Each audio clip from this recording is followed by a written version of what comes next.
Hello everyone, welcome back to Midnight Lullaby. I know many of you are here to drift gently into sleep. Before you close your eyes, please give this video a like and subscribe to the channel. I'd also love to hear from you in the comments. Let me know where in the world you're listening from. Now, turn off the lights, get comfortable, and let the story carry you into dreams. Story 1. The castle had been converted into a boutique hotel decades ago. Though the owners had been careful to preserve its medieval character. Stone walls 3 feet thick. Narrow windows that had once been arrow slits. Corridors that twisted in ways that defied the external geometry of the building. I'd booked 3 nights there as part of a solo hiking trip through the Scottish Highlands. Attracted by the isolation and the promise of authentic historical atmosphere. The fog rolled in on my first evening. Thick and sudden in the way that mountain fog can be, transforming the landscape in minutes from clear visibility to almost complete obscurity. By the time I finished dinner in the small dining room, the world beyond the windows had been reduced to a wall of gray, pressing against the glass like something solid. "You'll want to stay inside tonight," the proprietor said as she cleared my plate. "The fog can be disorienting. Easy to lose your way even on familiar paths." I assured her I had no intention of venturing out, though I'd planned to explore the castle grounds before bed. But she was right. The fog made that impossible. I could barely see 10 feet from the building, and the paths I'd walked that afternoon had vanished entirely into the gray. So I retreated to my room on the 3rd floor, a corner space with stone walls and a window that overlooked what would have been, on a clear night, a dramatic vista of mountains and valley. Tonight it showed only fog, so dense it seemed almost luminous, lit from within by some quality I couldn't identify. I tried to read, but found my attention wandering to the window, to the hypnotic quality of the fog. It moved in slow currents, swirling and eddying like water, creating shapes that almost suggested form before dissolving again into formlessness. I watched it for what might have been minutes or hours, time becoming as fluid as the fog itself. That's when I saw the first eye. It appeared in the fog outside my window, a point of light that resolved into an unmistakable shape. An eye, luminous and golden, watching me from within the gray. Not floating in the fog, but part of it, as if the fog itself had developed the capacity for sight. I stood and approached the window, trying to understand what I was seeing. A reflection, perhaps, of some light source I hadn't noticed. But no, the eye moved independently of me, tracking my motion with an attention that felt too focused, too aware to be mere reflection. Then another eye appeared, 10 feet to the left of the first. Then another and another, materializing throughout the fog like stars emerging at dusk. Dozens of them, hundreds, each one glowing with that same golden luminescence, each one fixed on my window, on me.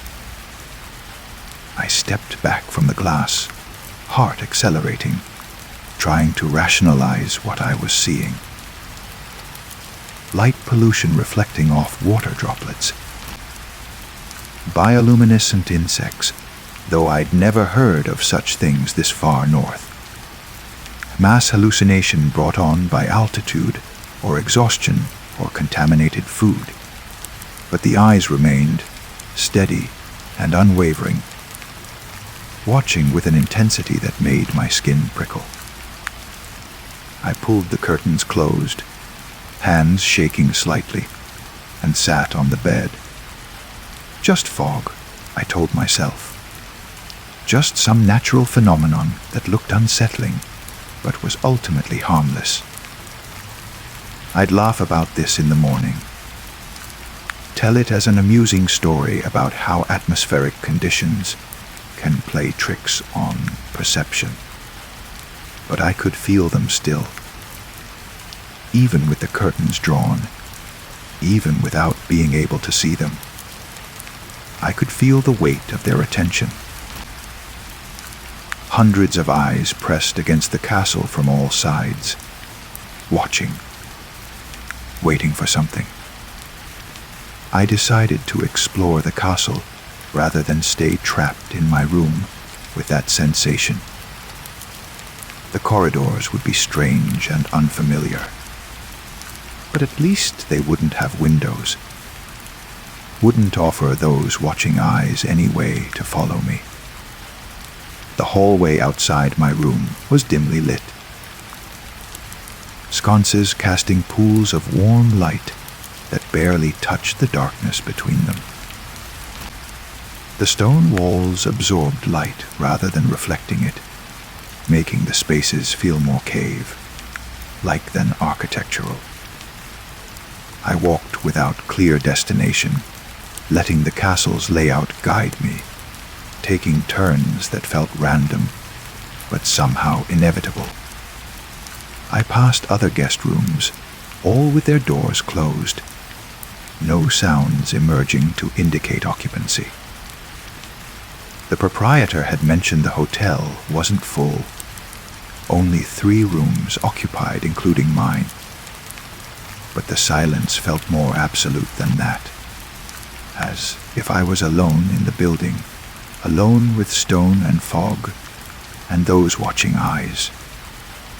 The corridor opened into a larger space, what must have been a great hall in the castle's original incarnation. High ceiling, massive fireplace, walls decorated with faded tapestries and mounted weapons. And windows, tall arched windows that should have shown the valley below, but instead showed only fog. Fog full of eyes. They were everywhere, pressed against every window, filling the fog so completely that the gray itself seemed to be made of watching, of attention, of sight. I could see them more clearly here, could make out details I'd missed from my room. They weren't human eyes, I realized. Too large, too golden, with pupils that were vertical slits like a cat's or a goat's. And they blinked in unison. Hundreds of eyes closing and opening simultaneously, as if controlled by a single consciousness rather than independent beings. I backed away from the windows, retreating toward the center of the hall, where I couldn't see the fog directly. But I could feel them still, their attention penetrating stone walls, tracking my movement through barriers that should have provided protection. They've been here longer than the castle, a voice said behind me. I spun around to find an elderly man sitting in a chair I was certain had been empty moments before. He wore clothes that seemed from another era, not quite period costume, but clothes, as if he'd stopped updating his wardrobe somewhere in the mid-20th century and never resumed. "Who are you?" I managed to ask. "Someone who stayed too long," he replied. "Came here 40 years ago for a weekend, meant to leave on Monday. But the fog came in Sunday night, and I couldn't stop looking at them. At the eyes. They were so beautiful, so attentive. No one had looked at me like that in years. Really looked, really seen me. So I stayed. Just one more night, I told myself. Just to understand what they wanted. And what do they want? To be seen in return, he said. That's all any of us wants, really. To be witnessed. To have our existence confirmed by the attention of another. But they're not like us. Their seeing is different, more complete. When they look at you, they see everything. All the versions of you that exist in memory and possibility and the spaces between. And once you've been seen that way, being seen normally is never enough. I looked at him more carefully, trying to determine if he was real or another trick of the castle.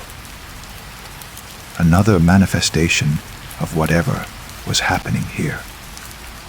He seemed solid enough, though there was a quality to him that suggested fading, as if he was slowly becoming as translucent as fog. You're not real, I said, though I wasn't certain. I'm as real as I need to be, he replied. Real enough to serve as a warning. Don't look at them. Don't meet their gaze. Don't acknowledge them, because once you do, once you confirm they're real by the act of seeing them, they become more real, and you become less real in comparison. It's a transaction, you see. Attention exchanged for attention. But they have so much more of it to give, so much more capacity for seeing, that the exchange is never equal. I've already seen them. I've already acknowledged them. Then you need to leave. Before the fog lifts. Before they finish whatever process started when you first met their gaze. He stood, though the movement seemed to cost him effort, as if he was fighting against some force trying to keep him seated. Go now. Don't go back to your room. Don't collect your belongings, just leave. Drive away if you can, walk if you can't, but get away from here before you become like me. Like you. Trapped, he said simply. Existing in the space between seen and unseen, real and unreal. They saw me so completely that I stopped being able to see myself. Lost the ability to confirm my own existence without their attention.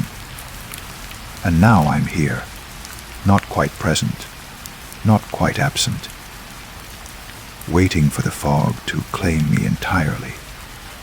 I wanted to dismiss him as delusion, as hallucination, but I couldn't. Because I could feel what he described, that pull toward the windows, toward the eyes, toward being seen with that terrible completeness. Part of me wanted to run, to follow his advice and flee immediately. But another part, stronger and more insistent, wanted to go back to the window, to meet those gazes directly, to submit to being truly seen for the first time in my life. Fight it, the old man said, as if reading my thoughts. That's what they do. They make you want them. Make you crave their attention even as it dissolves you. It's not malicious, I don't think. They're just being what they are, seeing what they see. But we're not built to be perceived that completely. We need our blind spots, our shadows, our aspects that remain unwitnessed. Total visibility is another kind of death. I forced myself to move toward the hall's exit, away from the windows, away from those watching eyes.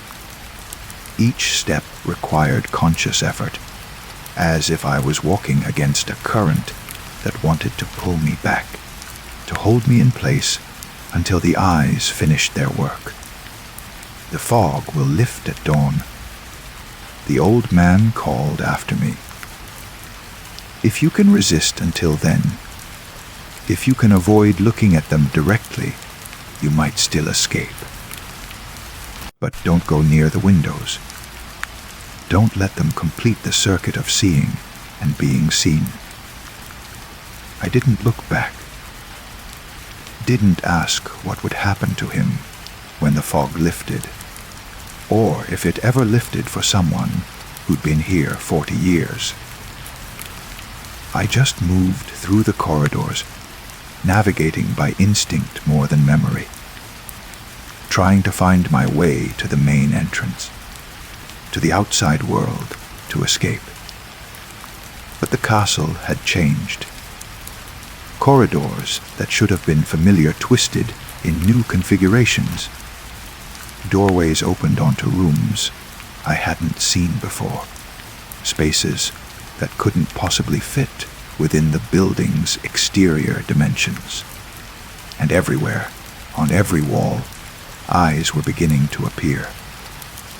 Not windows showing the fog anymore, but eyes manifesting directly on the stone, luminous and golden and watching. The castle itself was being infiltrated by their gaze, transformed from shelter into a kind of panopticon where every surface could see, where no space remained unobserved. The stones between the eyes seemed to pulse with a rhythm that suggested breathing or heartbeat, or some other vital function I couldn't name. I ran, chose directions randomly, caring only about movement, about not remaining still long enough for their attention to fully settle on me. My breath came in gasps. My heart hammered against my ribs, and all the while I felt those eyes following, tracking, seeing me with an intensity that made me feel both hypervisible and increasingly insubstantial. Finally, I burst through a door into cold air and fog.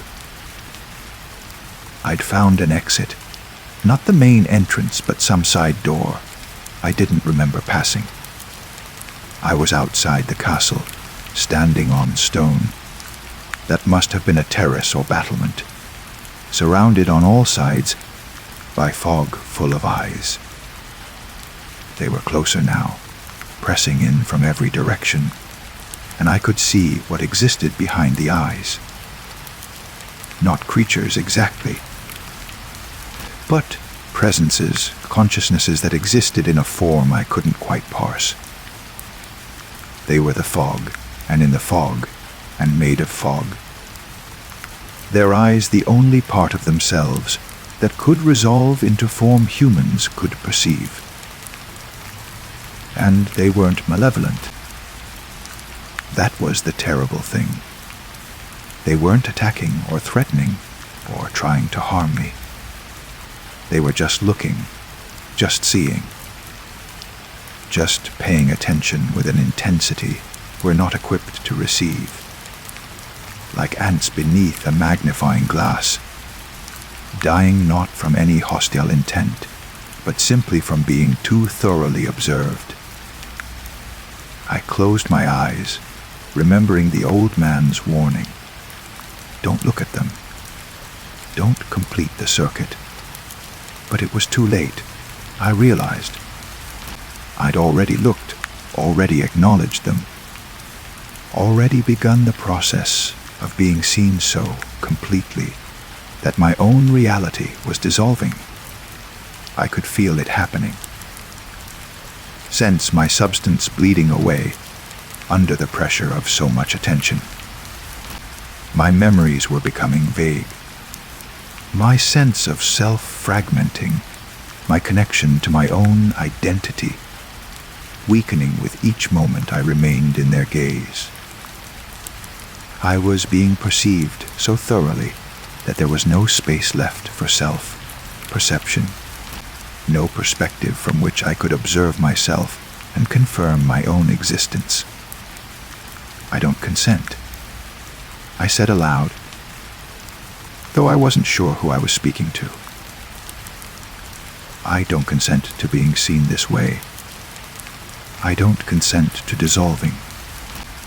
The eyes blinked in unison, and for a moment, their intensity lessened, as if the concept of consent was something they understood, something they could respect, even if it was foreign to their nature.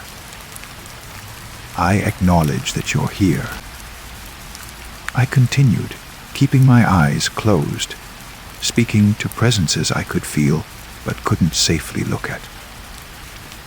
"I acknowledge that you see me, but I don't consent to being seen completely. I retain the right to shadows, to aspects that remain unwitnessed, to spaces within myself that remain private even from your gaze." The pressure of their attention withdrew slightly, not entirely, but enough that I could feel my boundaries solidifying again, my sense of self stabilizing. They were listening, or responding, or at least adjusting their intensity in recognition of my resistance. "You can watch," I said, "but you can't consume. You can see, but you can't see everything. Those are my terms. Take them or release me entirely." A long moment of stillness, the fog holding its breath, the eyes unblinking. Then, gradually, they began to fade. Not disappearing, but becoming less luminous, less focused, their attention diffusing from consuming intensity to something more like ambient awareness. They were still there, still watching, but in a way I could survive, in a way that didn't threaten to dissolve me entirely. I opened my eyes. The fog remained, but it was just fog now, or mostly fog, with only occasional glints of gold suggesting the watching presences. They'd accepted my terms, or at least honored my refusal to be completely consumed by their seeing. I made my way back into the castle, found a corridor that led to the main entrance, retrieved my keys from the front desk where I'd left them. The proprietor was nowhere to be seen, and I didn't wait to find her. I got in my car and drove, slowly, carefully, following the barely visible road down the mountain, away from the castle and its impossible geometry and the fog full of eyes. The fog stayed with me for miles, following the car like something reluctant to release me entirely. But gradually it thinned, and by the time I reached the valley below, it had dissipated completely, leaving me in clear morning air under a sky just beginning to lighten with dawn. I drove until I found a different hotel, one modern and mundane and reassuringly normal. Checked in, locked the door, and slept for 14 hours straight. Dreamless and exhausted. When I woke, I wondered if any of it had been real. The fog, the eyes, the old man. The dissolving sensation of being too thoroughly seen. It had the quality of nightmare, of experience filtered through the distorting lens of sleep and stress and isolation. But sometimes, in my peripheral vision, I catch a glimpse of gold, a flash of something watching, something seeing, something that remembers when it looked at me and I looked back. It's not constant, not overwhelming. Just occasional reminders that I was witnessed by something that sees more completely than human consciousness can comfortably process. And I find myself more careful now about being seen, about how much of myself I reveal, even in casual interactions. Because I learned that there are ways of being perceived that strip away the protective illusions we maintain, that see through the performance of self we present to the world and witness what exists beneath. Most human seeing is incomplete, thank God. We see surfaces, personas, the versions of people they choose to show us. We don't see the full complexity, the contradictions, the aspects that remain private even from ourselves. And that incompleteness is necessary, is protective, is what allows us to maintain coherent identities in a world that would otherwise reveal us as the shifting, uncertain things we actually are. The eyes in the fog saw completely.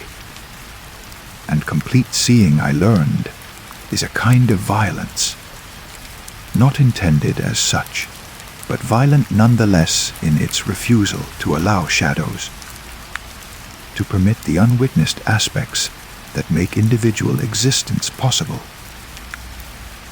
I never went back to the castle, never tried to reclaim my belongings or finish my hiking trip. That part of my life ended the night the fog rolled in, replaced by a new awareness of what exists at the edges of perception, watching from spaces we've agreed to ignore.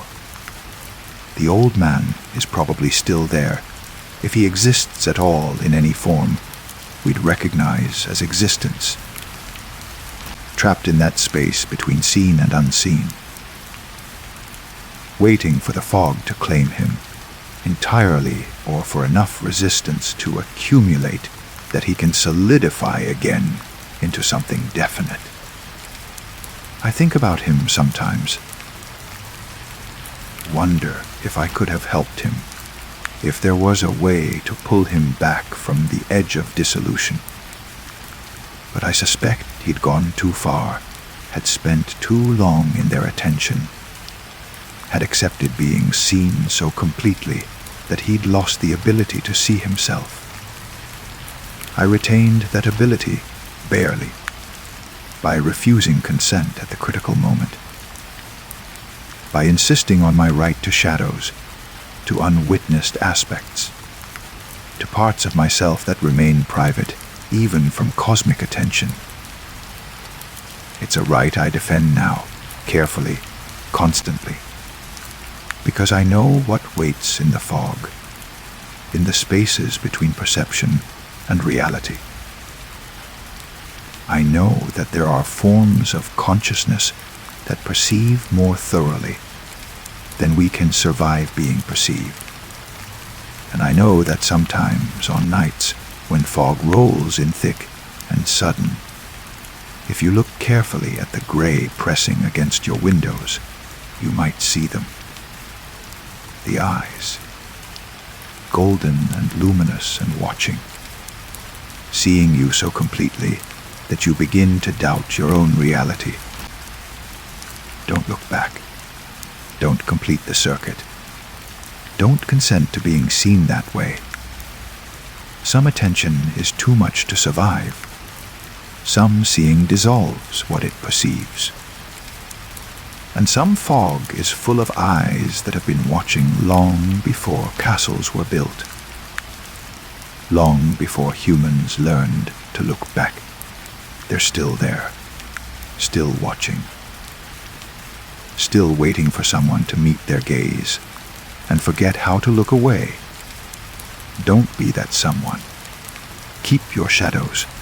Keep your unwitnessed spaces. Keep the right to remain, in essential ways, unseen. It's the only way to stay real. Story 2. I woke to the particular quality of silence that only comes with snow, that muffled, suspended hush that tells you even before you open your eyes that the world has been transformed overnight. The air in my bedroom was cold enough to see my breath, small clouds forming with each exhalation, dissipating slowly in the gray dawn light filtering through the curtains. The radiator should have been warm. I checked it before going to bed, made sure it was functioning, set to kick on automatically at 5 a.m. But my bedroom was frigid, the kind of cold that seeps into your bones and makes you reluctant to emerge from the cocoon of blankets. Something had failed in the night, heating or insulation, or the basic compact that modern houses have with their inhabitants will keep you warm if you maintain us properly. I forced myself up, feet finding my slippers, body wrapped in the heavy robe I kept hanging by the bed for exactly this kind of morning. Through the window, I could see my backyard transformed, covered in a thick blanket of fresh snow that looked undisturbed and pristine. Beautiful in the way that makes you forget how inconvenient and uncomfortable snow actually is. That's when I saw them. Footprints. A trail of them, starting from the back fence and crossing the entire yard, ending at my back door. Clear, defined impressions in the snow, each one perfectly formed, showing the distinctive tread pattern of boots. They came from the wooded area behind my property, emerged from the tree line, and walked straight across my yard to my house. I stood there, staring through the window, trying to process what I was seeing. The snow had obviously fallen during the night, heavy enough to accumulate 6 or 7 inches. These prints were on top of the snow, meaning they'd been made after the snow had stopped. Recently, perhaps even in the last hour, but I'd heard nothing. No one had knocked on my door. No one had any reason to be in my backyard at what must have been 4 or 5 in the morning. And more troubling, the footprints only went in one direction. There was no return trail, no evidence of anyone walking back, the way they'd come or circling around to leave through another route. Just the single line of prints ending at my back door. I moved through my house, checking each room, each window, each potential point of entry. Everything was locked undisturbed. No signs of attempted break-in, no muddy footprints on my kitchen floor, no wet snow tracked inside. Whoever had walked across my yard had stopped at the door and then vanished. I checked the back door specifically, examined the lock, the frame, the small window set into the upper panel. Nothing. It was exactly as I'd left it the night before, secured and untouched. Returning to the bedroom window, I looked at the footprints again, trying to find a logical explanation. Maybe they were older than they appeared, made before the snow had fully stopped, and only seemed fresh because of the way the light hit them. But no, the edges were too crisp, the depth too consistent. These were recent prints in fresh snow. Maybe someone had approached to knock, then thought better of it and turned back, somehow managing to step exactly in their own footprints on the return journey. But that was ridiculous. No one could do that perfectly, especially not in several inches of snow in the dark. I needed to look closer, despite the cold, despite the early hour, despite the voice in my head suggesting that going outside to examine mysterious footprints was exactly the kind of thing people in horror stories do. Right before everything goes wrong, I needed to see them up close. I dressed quickly, layers against the cold, and went downstairs. The house felt different in the pre-dawn quiet, more cavernous. The familiar spaces made strange by the unusual light and the awareness that someone had been right outside, separated from me by only a door and a pane of glass. The back door lock required some persuasion, stiff from the cold, but it finally turned, and I pulled the door open. The cold hit me immediately, sharper and more bitter than I'd expected. The kind of cold that hurts your lungs when you breathe deeply, that makes exposed skin ache within seconds. The footprints were even more defined up close, each one a perfect impression, showing every detail of the boot sole. Large prints, bigger than my own feet, suggesting a tall person, or at least someone with substantial footwear. They ended exactly where I stood. The last print positioned as if the person who'd made it had been standing facing my door, perhaps with their hand raised to knock. I knelt down, examining the print more carefully, and noticed something odd. The snow inside the footprint was compressed, packed down as expected, but there was something about the texture that seemed wrong. It was too smooth, too uniform, lacking the small irregularities you'd expect from someone actually walking. It looked more like the footprints had been pressed into the snow from above, rather than made by the natural weight and motion of walking. I stood, looking back along the trail toward the tree line, and felt a chill that had nothing to do with the temperature.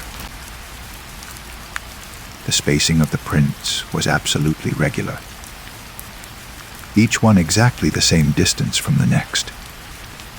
Human gaits aren't that precise, aren't that mechanical. There should have been variation, small differences in stride length, slight irregularities where one step was longer or shorter than another, but these prints were metronomic, perfect, as if something had measured out the exact spacing and then methodically placed each foot in exactly the right position. I followed the trail, walking alongside it rather than on it, some instinct making me reluctant to disturb the prints. They led me across my yard, through the deeper snow where it had drifted against the fence, and to the property boundary where my yard met the woods. At the tree line, the footprints stopped, or rather, they began, depending on how you looked at it. The very first print, the one furthest from my house, emerged from between two trees as if the person had simply materialized there. No approach through the woods, no disturbed snow among the trees, nothing to indicate anyone had actually come from anywhere. The footprints simply started, fully formed, at the edge of my property. I stood there, staring into the dark spaces between the trees, trying to see any sign of movement, any explanation. The woods were quiet, nothing stirring except the occasional small avalanche of snow sliding off an overburdened branch. No birds, no animals, no sounds of human presence, but I felt watched. That primitive awareness that exists below conscious thought. The instinct that had kept ancestors alive on the savannah by alerting them to predators they couldn't yet see. Something in those woods was paying attention to me, tracking my movements, waiting. I backed away slowly, keeping my eyes on the tree line, expecting at any moment to see a figure emerge, to have the watcher reveal themselves. Nothing happened. The woods remained still, withheld whatever secret they contained. Back at my house, I looked at the footprints with new unease. They were more than just mysterious now. They felt purposeful, like a message, or a warning, or a kind of signature left deliberately for me to find. Look, they seemed to say, I was here. I came right up to your door. I could have knocked. I could have entered. But I chose not to. This time, I went back inside, locked the door, triple, checked it, even though I knew it was already secure. The rational part of my brain was suggesting explanations, a prank, some kind of elaborate joke, teenagers with too much time and a 3D printed stamp of a boot sole. But the explanations felt thin, insufficient to account for the wrongness I felt. I made coffee, strong and black, and sat at my kitchen table watching the backyard as morning properly arrived, the grey dawn giving way to weak sunlight that made the snow sparkle. The footprints remained visible, a dark trail across the white landscape, and I found myself unable to look away from them for more than a few seconds at a time. My phone showed it was just past 7 a.m., a reasonable hour to call someone, except I realized I didn't know who to call. The police. To report what? Suspicious footprints. They'd think I was paranoid or attention-seeking or both. A friend. But what would I say? Come look at these footprints that don't make sense. No one would understand without seeing them, and by the time anyone could arrive, the sun might have melted them, or another snow might have covered them. So I did what any modern person does when confronted with something inexplicable. I took photos. Multiple angles, close, ups, wide shots showing the entire trail. The individual print at my door, the perfect spacing, the impossible beginning at the tree line. I documented everything, creating a record that felt simultaneously necessary and useless. The day proceeded with that surreal quality where normal activities continue despite underlying wrongness. I worked from home, sitting at my computer, attending video meetings, responding to emails, all while the footprints remained visible through my window, drawing my attention in every unguarded moment. By afternoon, the sun had done its work. The prints had softened, their edges blurring, detail dissolving into general impressions. By evening, they were barely visible, shallow depressions that could have been caused by anything. By the time I went to bed, they were gone completely, melted away or obscured by the slight new snow that had begun to fall. I told myself I'd imagined their strangeness, exaggerated the wrongness in my mind. Memory is unreliable, especially of things seen in poor light, in moments of confusion. Probably they'd been normal footprints, and my half-awake brain had constructed a mystery where none existed. I almost believed this. The next morning, I woke to that same peculiar silence. More snow had fallen in the night, and there, clearly visible through my bedroom window, was another trail of footprints, identical to the first. Same size, same spacing, same impossible perfection. Starting at the tree line, ending at my door, with no return path. No evidence of anyone actually arriving or departing.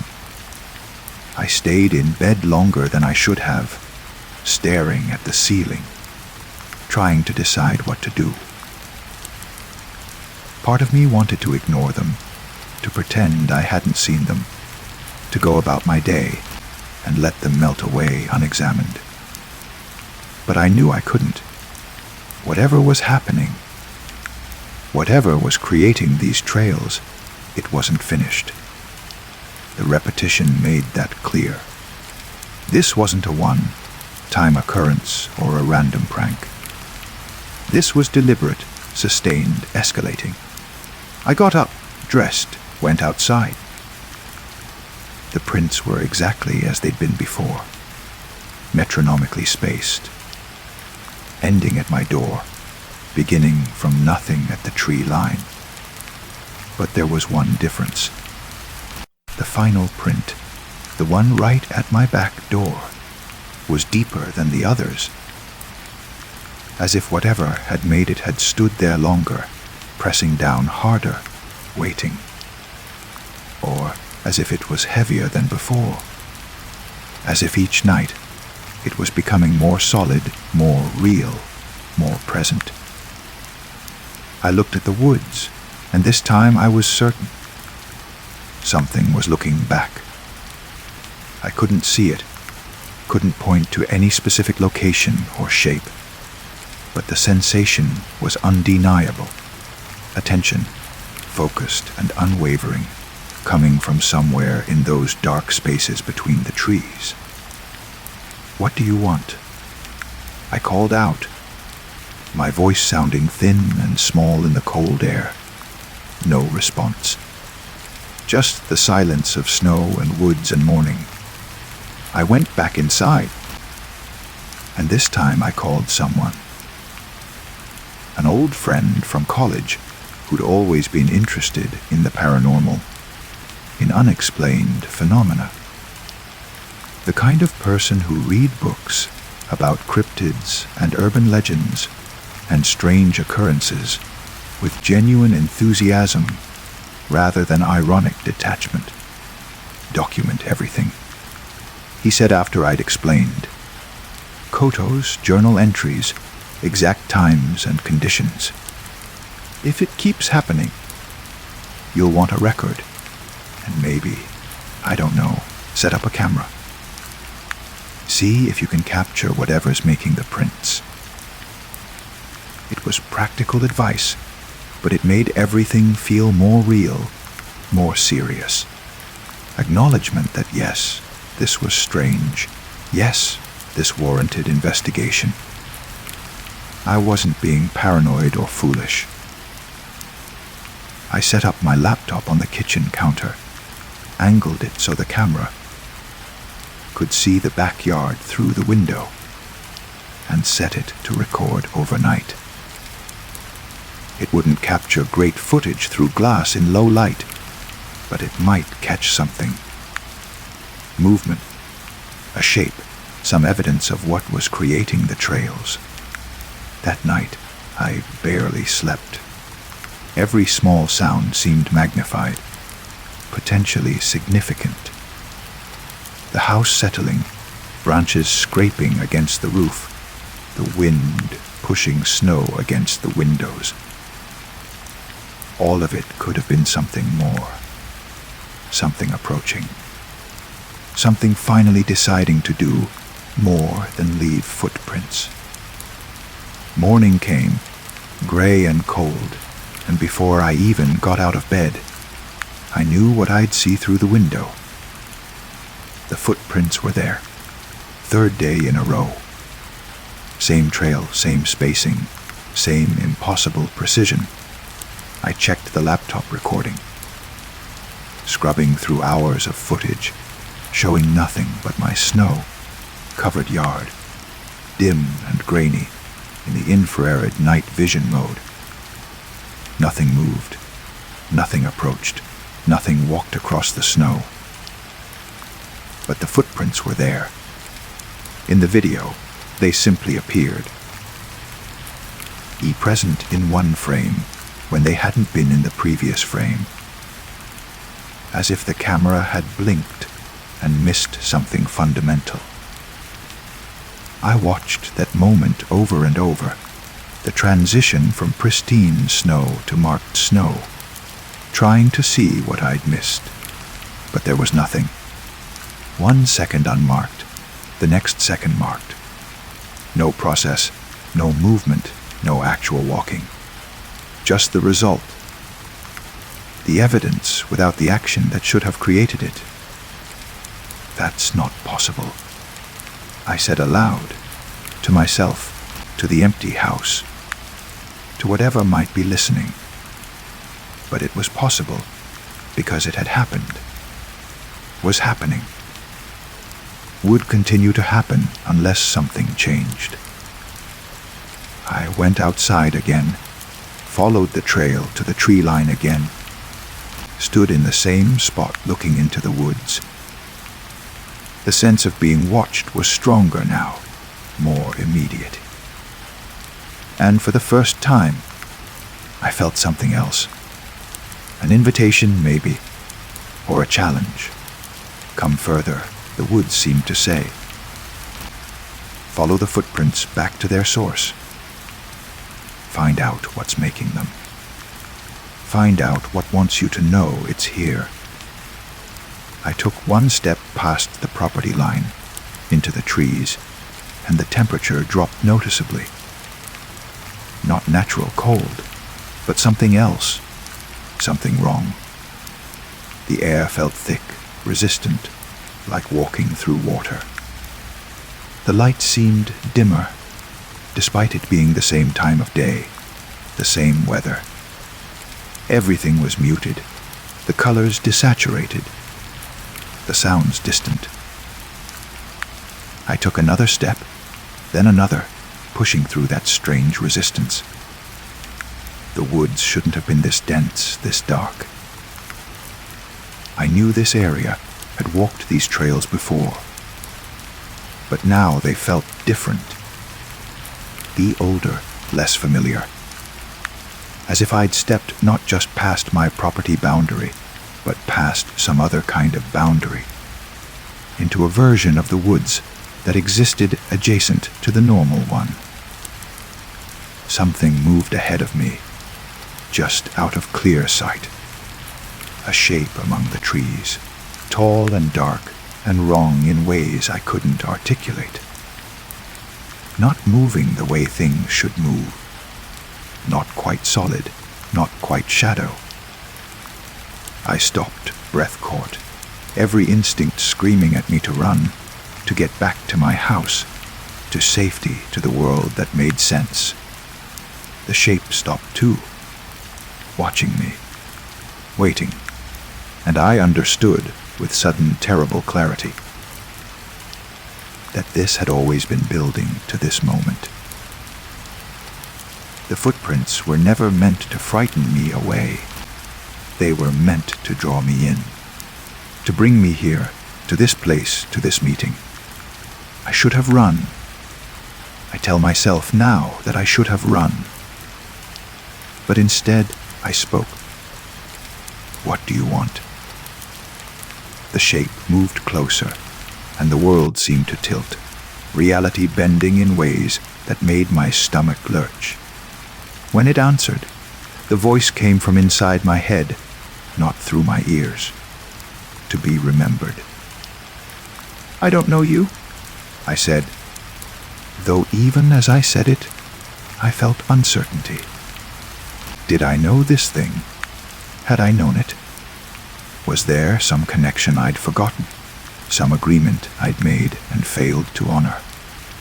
You will, it said. You're beginning to. That's why I can come closer each night. That's why the footprints are deeper. You're remembering me back into existence. I'm not remembering anything. Aren't you? It moved again, and I could almost see it clearly, almost resolve its shape into something definite. You've been dreaming about the woods, about something lost in the woods, something that needs to be found. It was true. I had been dreaming, vague, anxious dreams I'd dismissed on waking, but which had left a residue of unease. Dreams of searching, of looking for something important in the dark spaces between trees, of calling out for something that didn't answer. What are you? What I've always been. What I was before you forgot. I'm the thing you left behind when you moved into your house, when you claimed the land, when you built your walls and locked your doors and told yourself you were separate from the woods, from the wild, from the parts of reality that don't fit into your ordered life. That doesn't make sense. It doesn't have to. I exist whether you understand me or not. But I'm fading, and I need someone to remember me, to acknowledge me, to let me back in. Just a little. Just enough to stay real. The woods were spinning now, or I was spinning, or the boundary between us was dissolving. I felt dizzy, unmoored, like I might fall sideways out of reality entirely. Every night I'll come closer, it said. Every night the footprints will be deeper, will press harder against your door. Until finally, one night, I'll knock, and you'll answer. Because by then, you'll remember everything. You'll remember why you owe me this. I don't owe you anything, I said, but the conviction was weak, undermined by the growing certainty that it was right, that there was something I'd forgotten, something important, something that bound me to this thing in ways I couldn't yet understand. You will, it said again, and then it was receding, withdrawing into the deep woods, taking some of the wrongness with it, but leaving enough behind that the world didn't quite snap back to normal. I stumbled backward, away from the trees, back into my yard, and the resistance lessened with each step until I was standing in normal morning, normal cold, normal snow. But I could still feel it there, just past the boundary, waiting. The footprints continued after that. Every morning, there they were, each night a little deeper, a little closer in some way I couldn't quite define. And I began to remember. Fragments at first, pieces of dreams that felt like memories, memories that felt like dreams. A night years ago, moving into the house, standing at the back window looking at the woods and feeling welcomed, making some silent acknowledgement, some unspoken agreement. Yes, I'd thought, I'll share this space, I'll remember you're here. I won't pretend the woods are just scenery. But I had pretended. I'd gotten comfortable. Had stopped looking at the woods with awareness, had treated them as background rather than presence. I'd forgotten my promise, if it had been a promise, had let whatever lived there fade into irrelevance. and now it was coming back, reminding me, insisting on acknowledgement. The footprints grew deeper. Yesterday morning, they were pressed so far into the snow that they'd reached the frozen ground beneath. Today, this morning, they're starting to show in the ground itself, as if whatever walks across my yard is becoming heavy enough, real enough, to leave permanent marks. Tonight, I know it will knock, and I don't know if I'll answer. But I also don't know if I have a choice, because I remember now. I remember the promise, and promises to the things in the woods, the things that exist in the spaces between what we know and what we pretend doesn't exist. Those promises aren't the kind you can simply break. The sun is setting. The snow is falling again. Soon, there will be more footprints. And soon, very soon, there will be a knock at my door. I'm waiting. We're both waiting. And when the knock comes, I'll remember everything. I think that's what frightens me most. Story 3. The phone call came on a Tuesday afternoon while I was grading second grade spelling tests. I almost didn't answer. The number wasn't in my contacts, and I'd learned years ago that most unknown numbers meant telemarketers or political surveys. But something made me pick up. Maybe just the need for a break from correcting. Because, spelled 17 different creative ways, as this Vivian Marsh, a woman's voice, professional and slightly concerned. Yes, this is she. Ms. Marsh, this is Dr. Sarah Chen from Riverside Medical Center. I'm calling about the results from your biopsy last week. My pen stopped mid-correction. I'm sorry. What? Your biopsy? The one performed on Thursday. I wanted to discuss the results with you and go over next steps for treatment. Dr. Chen, I think there's been a mistake. I haven't had a biopsy. I haven't been to your hospital. A pause. Paper shuffling in the background. Your Vivian Marie Marsh. Date of birth September 14th, 1989. Social security number ending in 4623. That was me. All of it. My mouth went dry. Yes, but I'm telling you, I haven't had any procedure. I haven't even been sick. Ms. Marsh. Doctor. Chen's voice shifted, became more careful. According to our records, you were admitted last Thursday. You consented to a tissue biopsy of a suspicious mass in your left lung. The procedure was performed by Dr. Robert Klein, and you were discharged the same evening. Are you saying this didn't happen?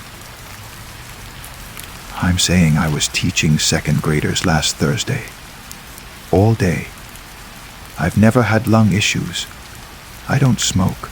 I run 3 times a week. There has to be some kind of mistake. Can you hold, please? The line went to classical music before I could respond. I sat there, a phone pressed to my ear, staring at the spelling tests without seeing them. Identity theft, I thought. That had to be it. Someone had stolen my information and used it for medical treatment. But why? What did they gain? Dr. Chen came back on the line. Ms. Marsh, I've pulled your file. The woman we treated last week provided all your identification, including insurance cards and driver's license. We have her signature on all consent forms. But if what you're saying is true, this is concerning. very concerning. "Can I come in? Can I see these records?" "I think that would be wise." "How soon can you get here?" An hour later, I was sitting in an administrative office at Riverside Medical Center, looking at a file that bore my name. Dr. Chen sat across from me, along with a hospital administrator named Patricia Walsh. The file contained photocopies of my driver's license and insurance cards. The real ones, not fakes. The signatures on the consent forms were close to mine. Close enough that I might have written them on a distracted day. And there were photographs taken for identification purposes before the procedure. The woman in the photographs looked like me. Not identical, but similar enough to be my sister. Same hair color, same basic build, close enough age. In a busy hospital where staff see hundreds of patients, she could easily pass. The biopsy results were abnormal. "Doctor," Chen said quietly. "Whoever this woman was, she had cancer. Advanced stage. The tissue we removed, Ms. Marsh, if that had been your lung, you'd need to start treatment immediately." "But it wasn't my lung," I said, my voice shaking. "It was hers. Someone else is dying, and they're using my identity to get treatment." Patricia Walsh leaned forward. "Ms. Marsh, we need to contact the police. This is fraud, identity theft, and potentially something much more serious." "Wait," I said. "The insurance. Did my insurance pay for this?" Patricia checked her computer. "Your insurance was billed. They approved coverage. The procedure cost approximately $18,000. I felt sick. So not only is someone using my identity, they're also costing me, or my insurance company, thousands of dollars. What happens when my insurance realizes I didn't have this procedure? What happens to my coverage? That's complicated," Patricia admitted. "We'll need to sort it out with the insurance company and the police. But right now, the bigger concern is who did this and why." A uniformed police officer arrived 20 minutes later, took my statement, and made copies of everything in the file. He seemed puzzled, but not particularly alarmed, treating it like a straightforward identity theft case. "We'll investigate," he assured me. "Check the security cameras. Interview the staff. Someone will be in touch." But as I drove home, I couldn't shake the feeling that this was bigger than one person using my insurance for a biopsy. Something about the whole situation felt organized, systematic. That feeling was confirmed 3 days later when I received a call from Detective Ramos. "Ms. Marsh, can you come down to the station? There are some things I need to discuss with you, and I'd rather do it in person." Detective James Ramos was in his 50s, with tired eyes and the careful demeanor of someone who'd seen too much. He sat me down in an interview room and spread out a series of photographs on the table. "Do you recognize any of these women?" he asked. I looked at the photos. They were driver's license pictures, all different women, different ages and ethnicities. I shook my head. "Look closer. Look at the names." I did, and my stomach dropped. Every single license showed a different photo but bore my name. Vivian Murray Marsh, my birth date, my address. What? How is this possible? That's what we're trying to figure out. Ms. Marsh, your identity has been compromised in a much bigger way than we initially thought. These licenses are from 5 different states.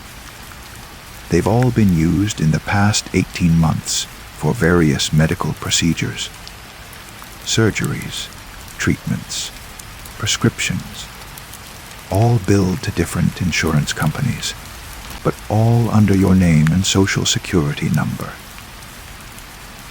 But why? Why would someone do this? Ramos pulled out a chair and sat down. We think it's an organized operation. They target people with clean records. No criminal history, good credit, active insurance. Then they sell those identities to people who need medical care but can't access it through normal channels. Undocumented immigrants. People with warrants. Anyone who can't risk showing up at a hospital under their own name. So strangers are having surgeries, getting treated for diseases, all while pretending to be me. Yes, and when something goes wrong, when someone dies during a procedure, guess whose death certificate gets filed? The room tilted. I gripped the edge of the table. Someone could die, and it would be recorded as my death. Oh, it's happened. We've found 3 cases so far where the real identity holder is alive, but officially, according to state records, they're dead. It's a nightmare to untangle. Social Security thinks they're dead. Banks freeze accounts. Insurance cancels policies. It can take years to prove you're alive. This is insane. How do I stop it? How do I protect myself? Ramos looked uncomfortable. That's the problem. Once your identity is in their system, it's nearly impossible to get it out. They've got your information, your insurance details, everything. The best we can do is monitor for new incidents and try to catch the people running the operation. Try to catch them. That's it. I'm just supposed to wait and hope no one else pretends to be me while having high-risk surgery. We're doing everything we can, Ms. Marsh. But this organization, if it is organized, and we believe it is, they're sophisticated. They have people inside hospitals, inside insurance companies. They know how to move through the system without leaving traces. I left the police station in a daze. The world suddenly felt unstable, like the ground beneath my feet might not be solid. If someone could use my identity so easily, so completely, then what did identity even mean? Over the next 2 weeks, I became obsessed. I pulled my credit reports, checked my insurance claims, called every hospital within 100 miles to see if anyone named Vivian Marsh had been treated there. I found 3 more incidents. A dental surgery in Nevada, a prescription for chemotherapy drugs in Arizona, an emergency room visit in Oregon. I was everywhere and nowhere, existing in multiple states simultaneously, receiving treatment for diseases I didn't have. And then Dr. Chen called again. Ms. Marsh, please don't panic. But I need you to come back to the hospital. Something has happened. She wouldn't explain over the phone. I drove to Riverside Medical Center with a sense of dread settling into my bones. This time, Dr. Chen wasn't alone. Detective Ramos was there. along with two other people I didn't recognize, a man and woman in professional clothes that screamed federal agents. "Ams." "Marsh," Dr. Chen said, her voice gentle. "A patient was admitted to our ICU 3 days ago. Critical condition after complications from surgery. The surgery was performed at another facility, but when she deteriorated, they transferred her here. Let me guess. Under my name?" "Yes." "But Ms. Marsh, she died this morning, and the death certificate." I sat down before my legs could give out. "It says Vivian Marsh. We haven't filed it yet." "Doctor," Chen said quickly, "we're called Detective Ramos immediately, but officially in our system. You died this morning at 6:30, 3 a.m. The woman in professional clothes leaned forward. "Ms. Marsh." "I'm Special Agent Keegan with the FBI. We've been investigating this operation for 2 years. Your case isn't isolated. We've identified over 300 victims so far. But most don't find out until it's too late. Until their identity has been so compromised, it's nearly impossible to rebuild. What do you want from me?"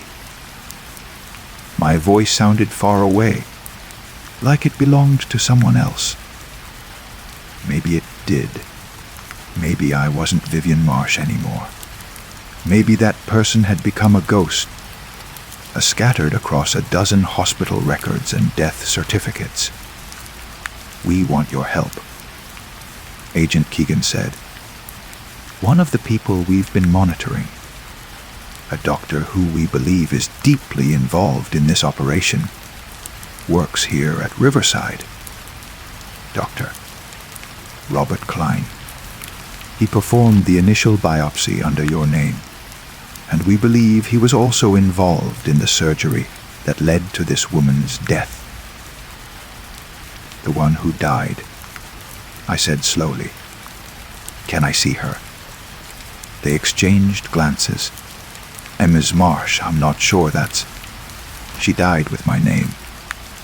The least I can do is see her face." After a long moment, Dr. Chen nodded. They took me to the morgue. The woman on the table was the one from the photographs, the one who'd used my driver's license. Up close, she looked less like me. Older, harder, with the kind of weathering that comes from a difficult life. Her arms bore track marks. Old ones, mostly healed. "Who was she really?" I asked. "We don't know," Ramos said. "No identification beyond your stolen documents. No fingerprint matches in any database. She's Jane Doe wearing your name." I stared at her face. This stranger who'd borrowed my identity for her final days. Had she known she was dying? Had she chosen my name specifically? Or was it just random, just whoever's information the organization had available? What happened to her? I asked. "Doctor." Chen consulted a tablet. According to the transfer notes, she underwent a double mastectomy at an unlicensed facility. The surgery was botched. Improper sterilization, wrong sutures, infection. By the time they brought her here, sepsis had set in. There was nothing we could do. An unlicensed facility. "You mean?" "We mean someone is running an underground hospital," Agent Keegan said. "Performing surgeries on people who can't access legitimate medical care, billing it all to stolen identities.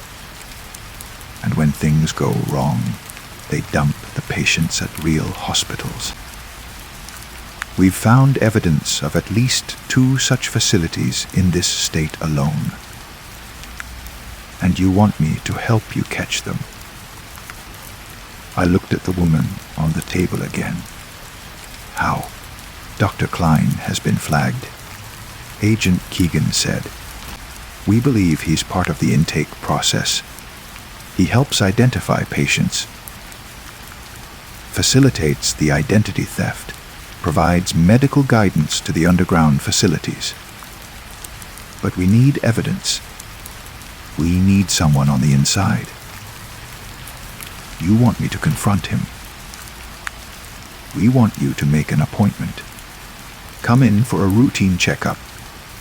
Give him the chance to recognize the anomaly. That you're here, alive, while according to his records you should be dead. We'll be watching, recording. Whatever he does next could lead us to the larger organization." It was insane. It was dangerous. But looking at the dead woman wearing my name, I found myself nodding. I'll do it. The appointment was set for 3 days later. In that time, Agent Keegan's team briefed me extensively. They couldn't wire me. Too risky, that doctor. Klein might check. But they'd have agents in the waiting room, in adjacent examination rooms, monitoring everything. If at any point you feel unsafe, use the code word. Agent Keegan reminded me. Say you're allergic to latex. We'll extract you immediately. I arrived at the clinic at 2 p.m., signed in under my real name, and sat in the waiting room, trying not to look as terrified as I felt. After 20 minutes, a nurse called me back. "Doctor." Klein was younger than I expected, maybe early 40s, with the kind of calm competence that probably put most patients at ease. He smiled as I entered the examination room. "Ms. Marsh, good to see you. What brings you in today?" "Just a routine checkup," I said, watching his face carefully. I haven't been to a doctor in a while. Thought I should get everything looked at. He nodded, typing on his computer. Then his fingers paused. His eyes flicked to the screen, then to me, then back to the screen. "Ms. Marsh," he said slowly, "our system shows you were here recently.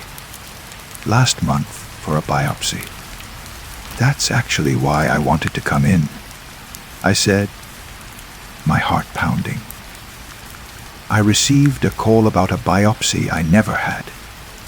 About results for a procedure I don't remember. I think someone might have used my insurance, my identity. His expression didn't change, but something shifted behind his eyes. A calculation being made. "That's concerning," he said. "Identity theft is becoming more common. Let me check our records more carefully." He turned to his computer, and I saw his hand move to his phone, texting someone under the desk, quick and furtive. "Actually," he said after a moment, "our system is being slow today. Let me step out and grab your physical file from records. I'll be right back." He left. I sat there, counting my heartbeats, wondering if Agent Keegan's team had seen him texting, if they knew he was spooked. 2 minutes passed. 3, 4. The door opened, but it wasn't Dr. Klein. It was a different man, large and expressionless, wearing scrubs that seemed too clean to be real. "MMs. Marsh," he said. "Dr. Klein needs to see you in another examination room. Please come with me." Every instinct I had screamed danger. This wasn't procedure. This wasn't normal. "Actually," I said, standing, "I'm allergic to latex." I should have mentioned that earlier. The man's hand shot out and gripped my arm. hard enough to hurt. There's no latex in the other room. Please come with me. I tried to pull away, but his grip was iron. He began dragging me toward the door, and I realized with cold certainty that Agent Keegan's team hadn't heard me, that the extraction wasn't coming. I screamed. The man's other hand clamped over my mouth, and suddenly we were moving fast. Out of the examination room, down a hallway I didn't recognize, through a door marked "Staff Only."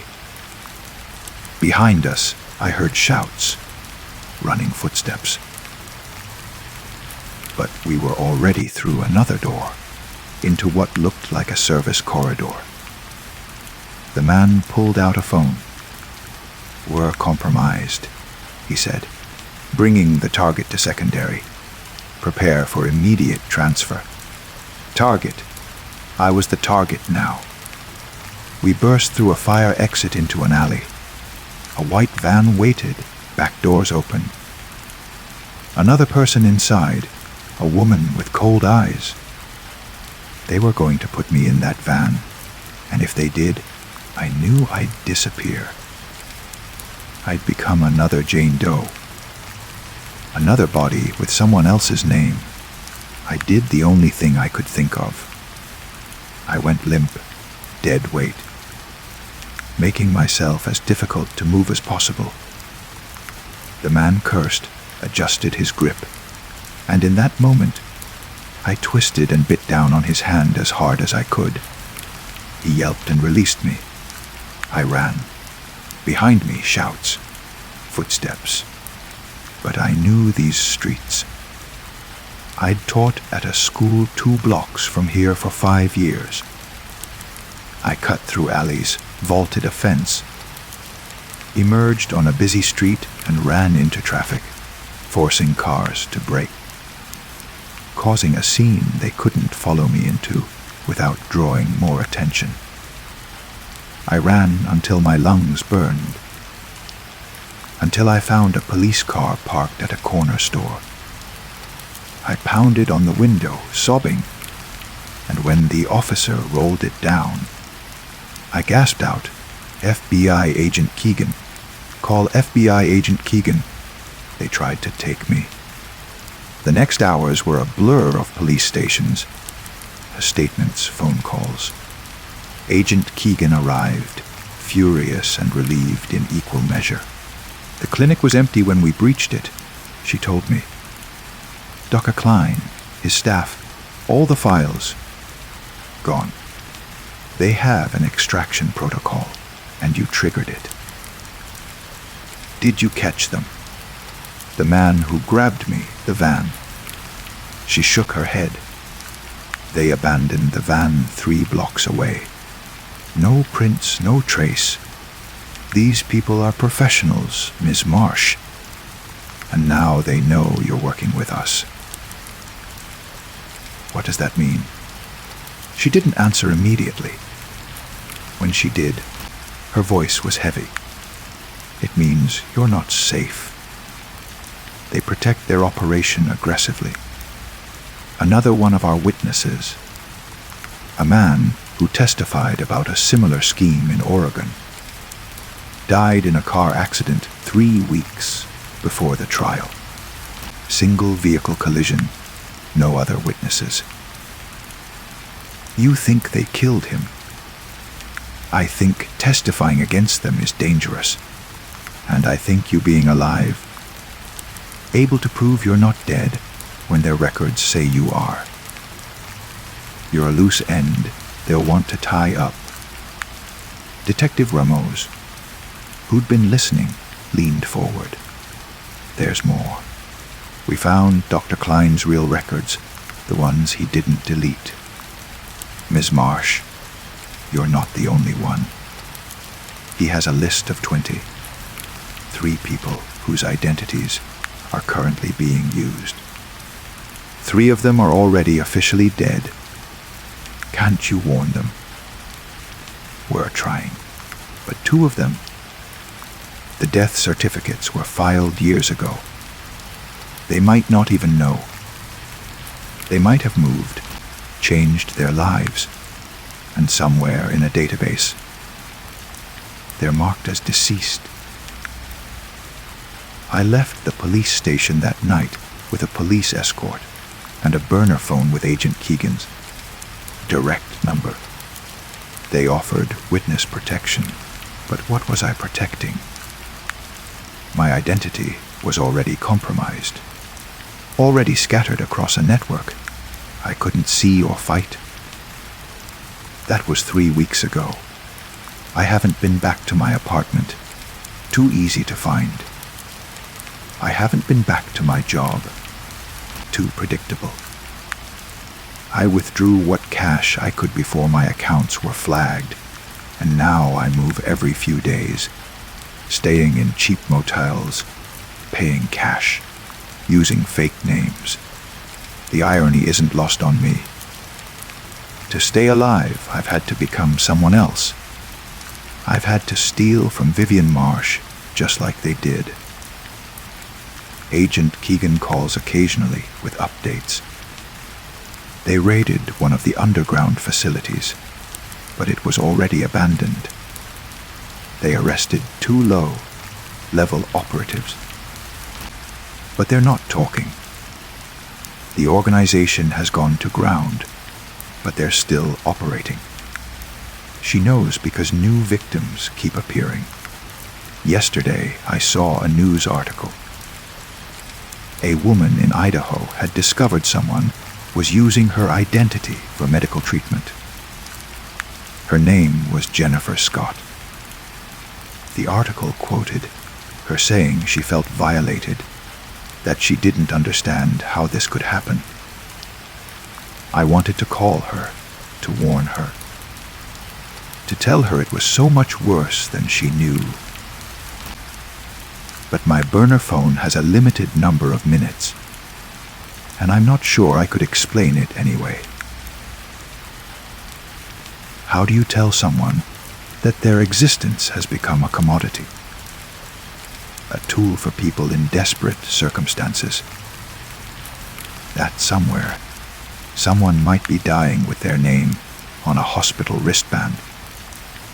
Tonight I'm in a motel outside of Portland. Tomorrow I'll move again. I don't know where I'm going, only that I have to keep moving. Because the alternative is to stay still and let them find me. Sometimes I think about the woman in the morgue, the Jane Doe who borrowed my name.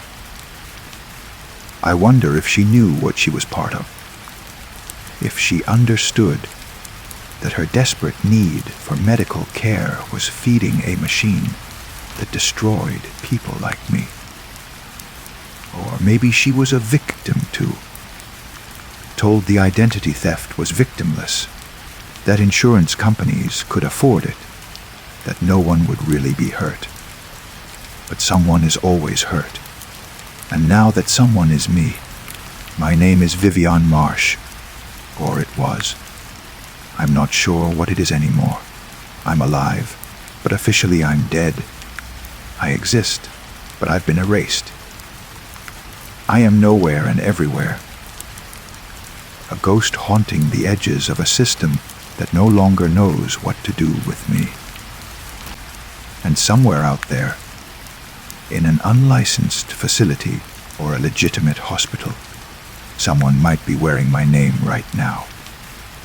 Living my life, dying my death, while I run through the rain in a city I don't know, trying to remember who I used to be.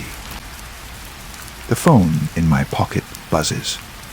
Unknown number. I stare at it, debating whether to answer. What if it's them? What if they've found me? What if it's someone else like me? Another Vivian Marsh, calling to warn me of something I'm not ready to know. The phone stops buzzing. No voicemail. I pack my bag and prepare to move again. Because that's all I can do now. Move, hide, exist in the spaces between neither fully alive nor officially dead. My name is Vivian Marsh, and I'm running out of places to run. Story 4. I took the wrong trail. Such a simple mistake. Such catastrophic consequences. It was supposed to be an easy day hike through redwood forest. I'd done it before, years ago with friends. But this time I was alone, craving solitude after a difficult divorce. The trail markers were clear for the first 3 miles. Then I saw what looked like a shortcut. A narrow path winding through ancient trees, dappled with afternoon light. It looked inviting, magical even. I should have stayed on the main trail. By the time I realized I was lost, the sun was setting. The forest, which had seemed enchanting in daylight, transformed into something primordial and threatening. The trees were too tall, their shadows too deep. I tried to retrace my steps, but every direction looked the same. My phone had no signal. The battery was dying anyway. Panic started to set in as darkness fell. I kept walking, hoping to find the main trail, or at least a clearing where I could safely spend the night. Instead, I found something worse. The cottage appeared suddenly, as if it had materialized from the mist that was now rolling through the trees.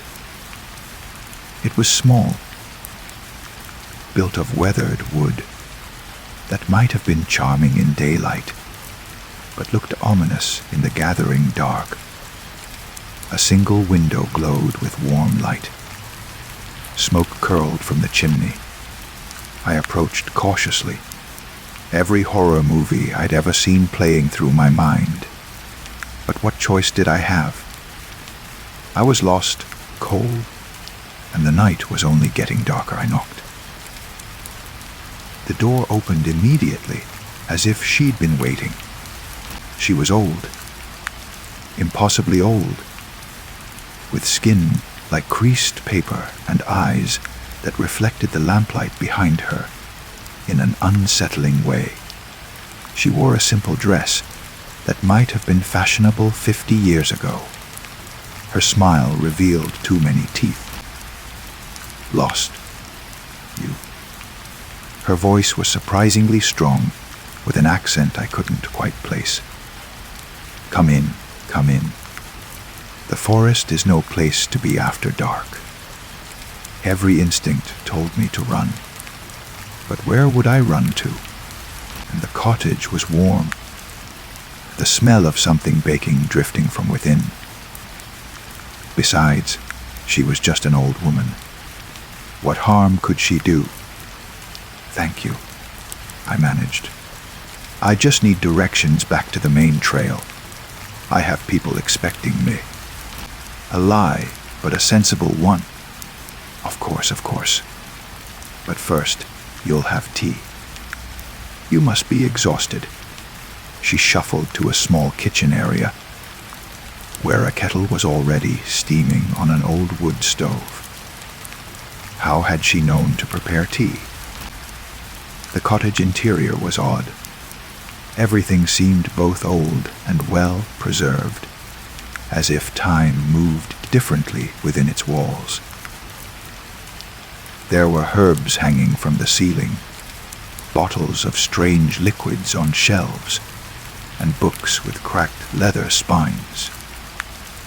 A large clock on the wall had stopped at midnight, or perhaps it had never worked at all. She poured the tea into delicate china cups. The liquid was dark, almost black, and smelled of flowers I couldn't identify. Something about it made my stomach turn. I'm not really thirsty. I started. Drink, she commanded. And her voice held such authority that I found myself lifting the cup to my lips before I could stop myself. It will help with the transition. What transition? But she just smiled that terrible smile and watched as I drank. The tea was bitter, with an aftertaste like metal and earth. It burned going down, then spread through my body like ice. The room began to spin. I tried to stand, to reach for the door, but my legs wouldn't obey. What did you? The words came out slurred. The old woman's face swam in and out of focus. Rest now, she said, and her voice seemed to come from very far away. When you wake, everything will be different. I don't remember falling, but I must have. When consciousness returned, if that's what it was. I was lying on the floor of the cottage, but it wasn't the same cottage. The wood was more weathered, rotted in places. The furniture was gone or broken. Moonlight streamed through gaps in the roof. I pulled myself to standing, my head pounding. The cottage was a ruin. How long had I been unconscious? Hours, days. I stumbled to the door, which hung loose on its hinges, and stepped outside. The forest was there, but wrong. The trees were different. Thinner, younger in some places, older in others. And in the distance, where there should have been only wilderness, I could see structures, buildings, ruins. My hiking clothes were gone. Instead, I wore a rough, shapeless garment that looked handmade. My hands, I stared at them in the moonlight, were wrong. The skin was weathered, spotted with age. These weren't my hands. These were the hands of someone much older. Panic surged through me. I ran, crashing through undergrowth, not knowing where I was going, but desperate to get away from the cottage. I ran until my lungs burned and my legs gave out. When I collapsed beside a stream, I caught sight of my reflection in the water. An old woman's face looked back at me.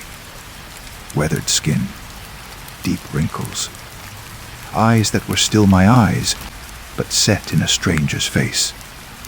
I screamed. The sound echoed through the forest, bouncing back at me in mocking waves. What have you done to me? I shouted at the darkness, at the ruined cottage somewhere behind me, at the old woman who had given me that cursed tea. But I knew, somehow, impossibly, I knew. This wasn't my body. This wasn't my time. I walked through the night, following the stream, and as dawn broke, I began to see more signs of human habitation. Or rather, signs of what had been human habitation. The structures I'd glimpsed were ruins, concrete and metal, overgrown with vegetation, crumbling back into the earth. They looked like they'd been abandoned for decades. I found a road, cracked and broken, with weeds growing through the asphalt. A rusted sign was barely legible. Redwood State Park, 3 miles. But this wasn't the park I knew. This was something else. Something after. After what? I kept walking. And eventually I found other people. A small settlement of crude shelters built from salvaged materials. People in rough clothing looked at me with a mixture of wariness and recognition, as if they knew me. Old Mother, one of them called. You've been gone. We were worried. Old Mother. The name felt familiar in a way that made me nauseous. I learned in fragments what had happened, or what they believed had happened. According to the settlement dwellers, The world had changed 50 years ago. Some cataclysm. The details were unclear in their telling, confused by time and trauma, and probably myth. The old world had fallen. Those who survived had built anew. 50 years. I had been gone 50 years. Or I had been asleep 50 years. Or I had traveled 50 years forward. The specifics didn't matter. What mattered was that everything and everyone I knew was gone. But that didn't explain my body. My aged, weathered, wrong body. The settlement people brought me to a shelter. Apparently my shelter, though I had no memory of it. Inside were familiar things. A pack that looked like mine but older, more worn. Photos faded and cracked of me. But not me now. Me at different ages. Me growing older year by year in this strange future I didn't remember living. And in the corner, carefully wrapped, was the dress. The simple dress the old woman had been wearing when she opened the cottage door. The memories came slowly at first, then in a rush. Not my memories. Not the me who had gotten lost on a hike last week, or yesterday, or whenever that had been. But the memories of the me who had lived those 50 years. Who had survived the cataclysm? Who had found the cottage in the woods and learned its secrets? Who had discovered that sometimes the forest takes what it needs, and what it needed was someone to tend it, someone to guide lost travelers, someone to continue the cycle. I understood then, with a clarity that was more terrifying than confusion. The old woman who had given me tea hadn't stolen my youth or transported me through time. She had been me. The me of this timeline. The me who had lived those 50 years and grown old and found a way to begin again. But if she was me, then the person who had drunk the tea, who had woken in this ruined cottage, that was also me. A different me. A me from a different branch of time, pulled forward to this moment, to this place. And somewhere, back then, 50 years ago, when the world changed, there was a version of me who had taken a different path. Who had found the cottage earlier. Who had made different choices. That me had lived through everything that was now memory. That me had grown old. That me had waited by the cottage, knowing that eventually, inevitably, I would arrive. We had created a loop, a way to escape the relentless march of time. Drink the tea, wake up younger but in the future. Live a life. Grow old. Give the tea to yourself. Begin again. How many times had this happened? How many iterations of me had passed through this cycle? The photos suggested at least several. Different faces, but always the same eyes. My eyes. I sat in that shelter for hours, trying to process the impossible. Part of me insisted this was madness, a delusion brought on by being lost and afraid. But the evidence was overwhelming. The aged body I inhabited, the memories that weren't mine but were, the photos, the dress. I had lost my way in the forest, and the forest had claimed me, not to kill me, but to keep me, to recycle me, to make me eternal in the most horrifying way possible. The days that followed were strange. I lived in this ruined future, tending to the settlement, playing the role of old mother that apparently I'd inhabited for years, The people trusted me, came to me for advice. I dispensed wisdom I didn't know I possessed, drawing on memories that felt both foreign and familiar, and I began to understand the cottage, to feel its pull. It called to me through the forest, a constant whisper at the edge of hearing. I resisted at first, but resistance was futile. This was my purpose now, my destiny, the role I'd been assigned by my own future self. I found myself walking back to it, my feet following a path my body remembered even if my mind didn't. The cottage had rebuilt itself somehow, or perhaps time moved differently around it, healing its wounds. It looked exactly as it had that first night, warm, inviting, with smoke curling from the chimney and lamplight in the window. Inside, everything was prepared. The kettle, the herbs, the black tea that smelled of flowers and tasted of metal and earth. I knew how to make it now. The knowledge was in my hands, my aged hands that had done this before. Perhaps many times before, I sat by the window and waited. Years passed. I think time was unreliable in the cottage. Sometimes days seemed to last weeks. Sometimes weeks seemed to last hours. But I waited, knowing that eventually, inevitably, I would come. And then, one twilight, I saw myself.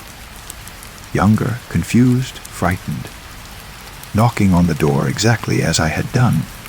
How long ago? 50 years. 50 times 50 years.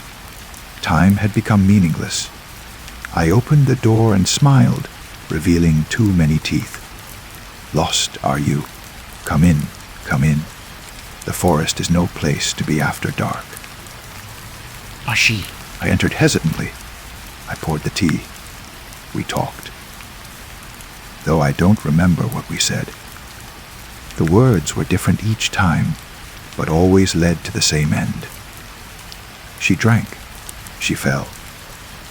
She became me becoming her becoming me. The cycle continued. But here now, in this moment of telling you this story, I'm aware of something new. A crack in the pattern. Because I'm speaking to you, aren't I? Telling you this story. Warning you. Perhaps, or maybe just explaining. Confessing. I don't know which version of me you're hearing.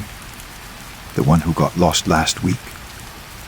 The one who woke up 50 years later. The one who waited by the cottage. We're all the same person. Stretched across time like a rubber band, pulled too tight. And somewhere, in some version of now, I'm knocking on a cottage door. And somewhere else, I'm opening it.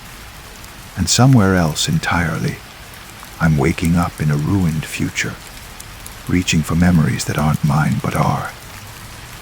The forest keeps what it needs, and it needed me, needs me, will need me.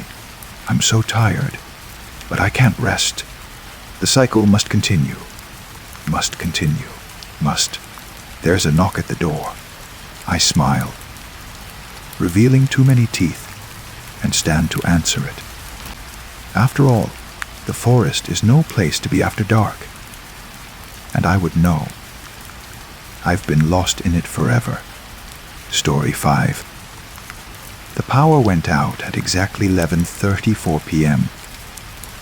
I know because I was looking at my phone when it happened. Scrolling through nothing in particular.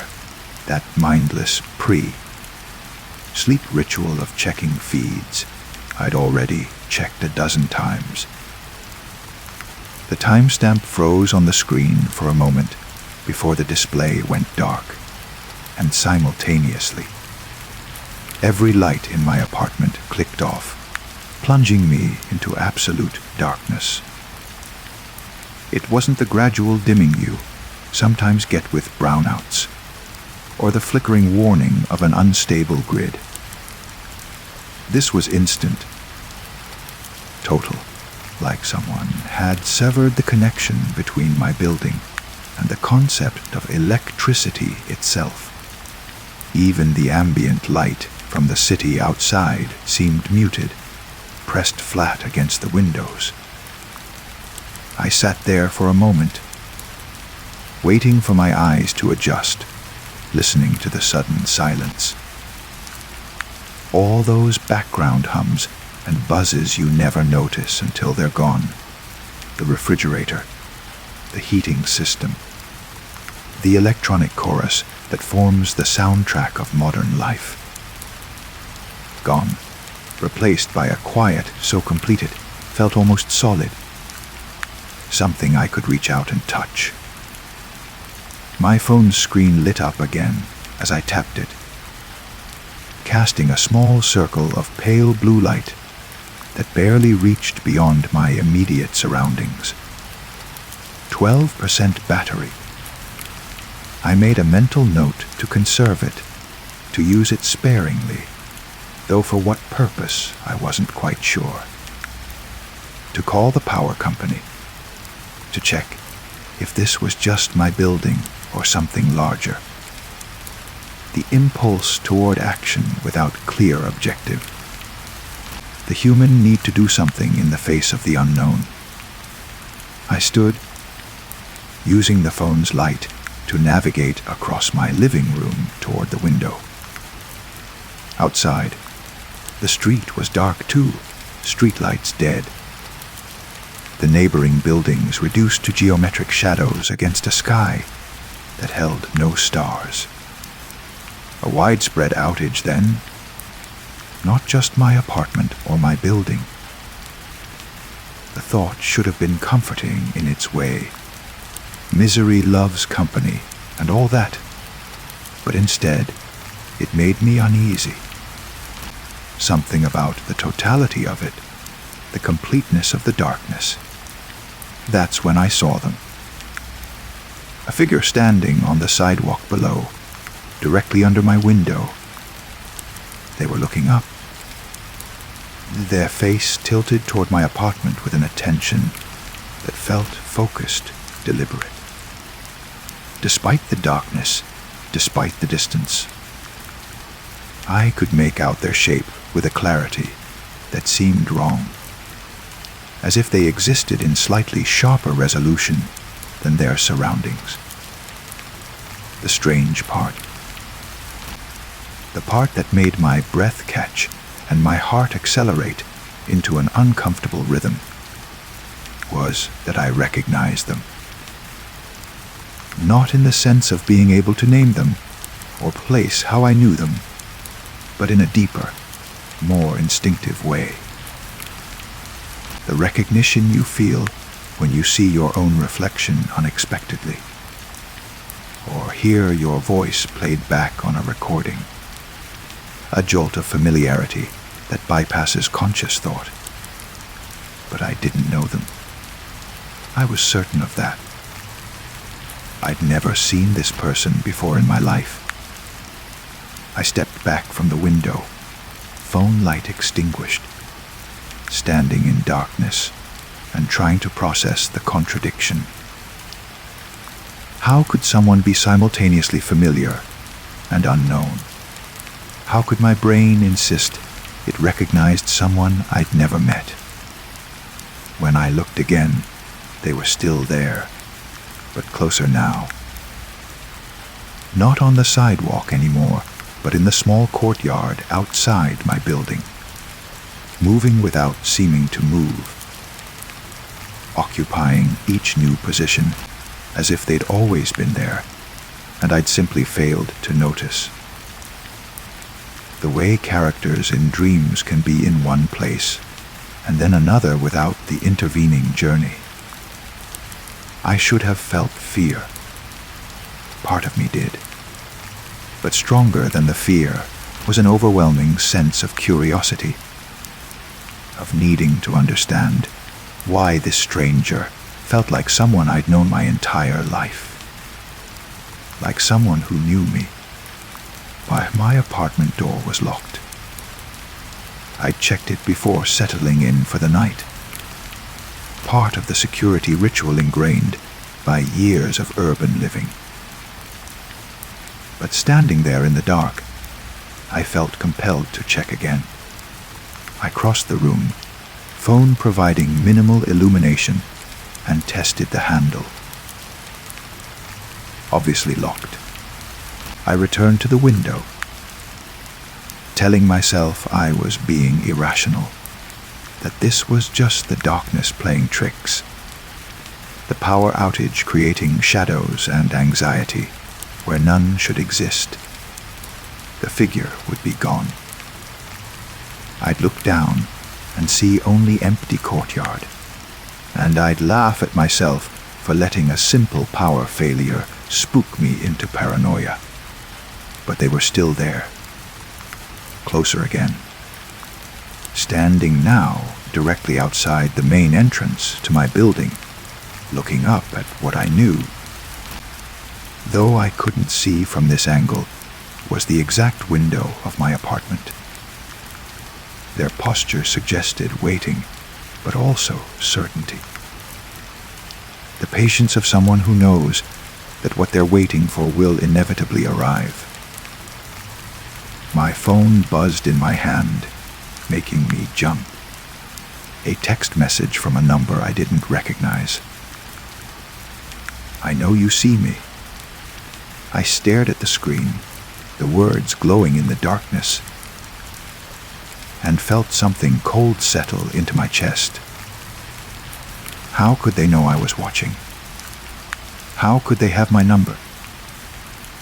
The questions multiplied faster than I could process them, each one spawning 3 more in an exponential cascade of uncertainty. Another buzz. "You know me too. You just don't remember yet. I should have called the police." That would have been the rational response. Someone was outside my building, texting me threats, or at minimum unsettling messages, clearly aware of where I lived and which apartment was mine. But I didn't call, because despite the wrongness of the situation, despite every reasonable instinct screaming that this was dangerous, I felt drawn to understand, to remember. I texted back, fingers clumsy on the screen. "Who are you?" The response came immediately. "Come down and see. The door is open." It shouldn't be. The main entrance to my building required a key card after 9 p.m., a security measure implemented after a series of break-ins years ago. It was never left unlocked. But even as I thought this, I heard it, clear in the perfect silence of the power outage. The sound of my apartment door unlocking, the deadbolt sliding back with a soft click that echoed louder than it should have. I hadn't touched it. I was standing 6 feet away, phone in hand, motionless. But the door was unlocking itself. Or being unlocked by something I couldn't see, couldn't hear approaching. The handle turned, and the door swung open into the unlit hallway beyond. "Don't be afraid," came another text. "You invited me. You've been inviting me for months now." I hadn't invited anyone. I lived alone, worked from home, had minimal social contact by choice rather than circumstance. I liked the solitude, the predictability, the control over my environment and my time. I hadn't invited anyone into my life, let alone into my apartment at midnight during a power outage. But the figure was inside the building now. I could feel them. Their presence like a change in air pressure. moving through the corridors and stairwells with the same dreamlike displacement.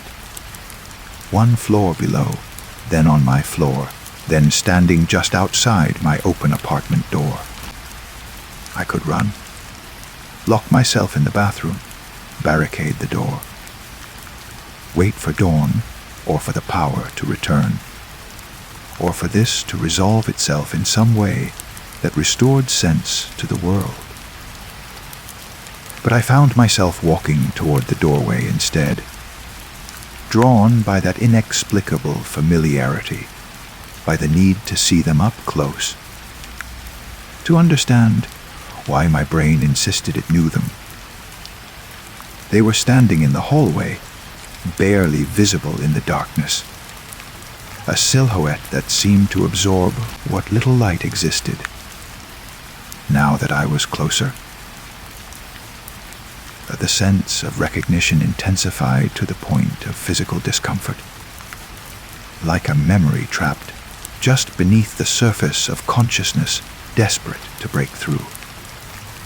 "You do know me," they said, their voice exactly the pitch and timbre I'd somehow expected, though I'd never heard it before.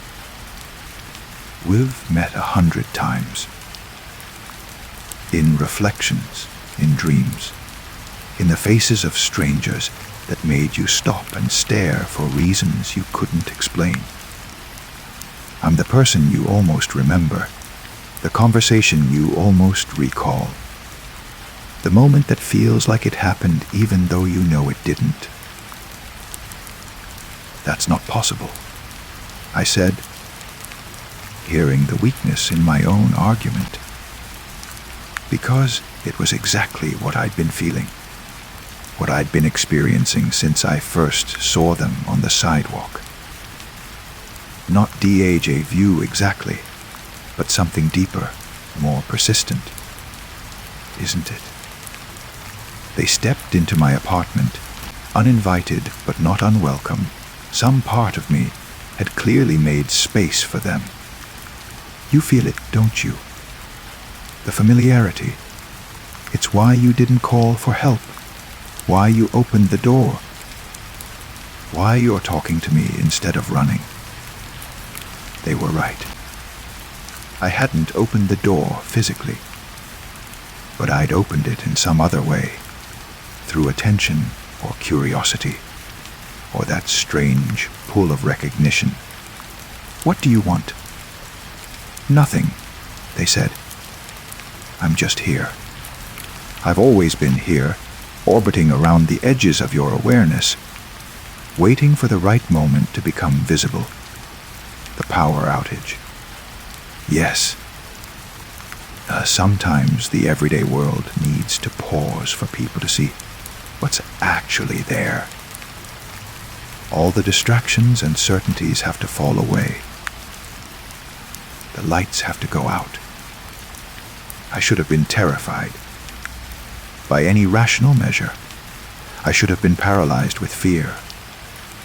A stranger in my apartment, having somehow bypassed every lock and barrier, speaking in riddles about familiarity and recognition. But terror wasn't what I felt. Instead, there was an odd sort of relief, like finally scratching an itch I'd been unable to reach. "I've seen you before," I said slowly, the memories rising now that I'd stopped resisting them. "In the coffee shop, sitting at the table behind me. I saw your reflection in the window and thought you looked familiar, but when I turned around, your face was different, or I couldn't quite focus on it." "Yes," they confirmed, "and in the park. You were on the bench across from mine, reading a book. I almost approached you, almost said something, but then I wasn't sure why I would. I didn't know you, but you did. More memories surfaced, each one carrying that same quality of incomplete recognition. the person in line at the grocery store, whose voice made me turn around. The figure I'd seen from my window late at night, standing in exactly the same spot as tonight, though I'd convinced myself I'd imagined it. The face in crowds that my eyes kept returning to, trying to place, trying to identify against a database of people I knew, and finding no match but unable to shake the certainty that one should exist. "How is this possible?" I asked. "Because you're lonely," they said simply. Not in the way people usually mean that word. You have a life, a routine, things that occupy your time.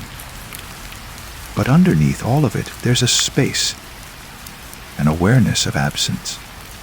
And that absence has been taking shape, becoming more defined, until it became me. You're saying I created you. I'm saying we created each other. You needed someone familiar, someone who felt like they belonged in your life, but without the complications of actual history or relationship. And I needed to exist. So here we are. The logic should have been nonsensical, but in the darkness, with the normal rules suspended, it made a kind of sense. How many times had I imagined conversations I'd never had? Remembered events that never occurred, at least not in the form I remembered them. Memory itself was unstable, unreliable, constantly rewritten. Why couldn't the same process create forward, generating familiarity with people who'd never existed except in the spaces between perception and reality? So what now? I asked. Are you going to stay? Are you real? I'm as real as anything else, they said. As real as your memories of yesterday, which you can't prove happened except through the story you tell yourself about them. As real as the person you think you are, which is just a narrative constructed from fragments and interpretations. They moved deeper into my apartment, and I noticed details I hadn't seen before. They were wearing clothes I recognized, not as being theirs specifically, but as being the kind of clothes I would wear, would have chosen. Their mannerisms, the way they moved through the space, felt mirror-like. Not quite copying me, but reflecting something essential, something I recognized as belonging to myself. You're me, I said, the realization clicking into place. Or a part of me. The part that's been fragmented off, disconnected, watching from the outside. Maybe, they said. Or maybe you're part of me. Maybe we're both fragments of something larger that neither of us can fully perceive. Does it matter which interpretation is correct? I thought about it. Did it matter? Whether they were hallucination or manifestation, separate entity or projected self, the experience was the same.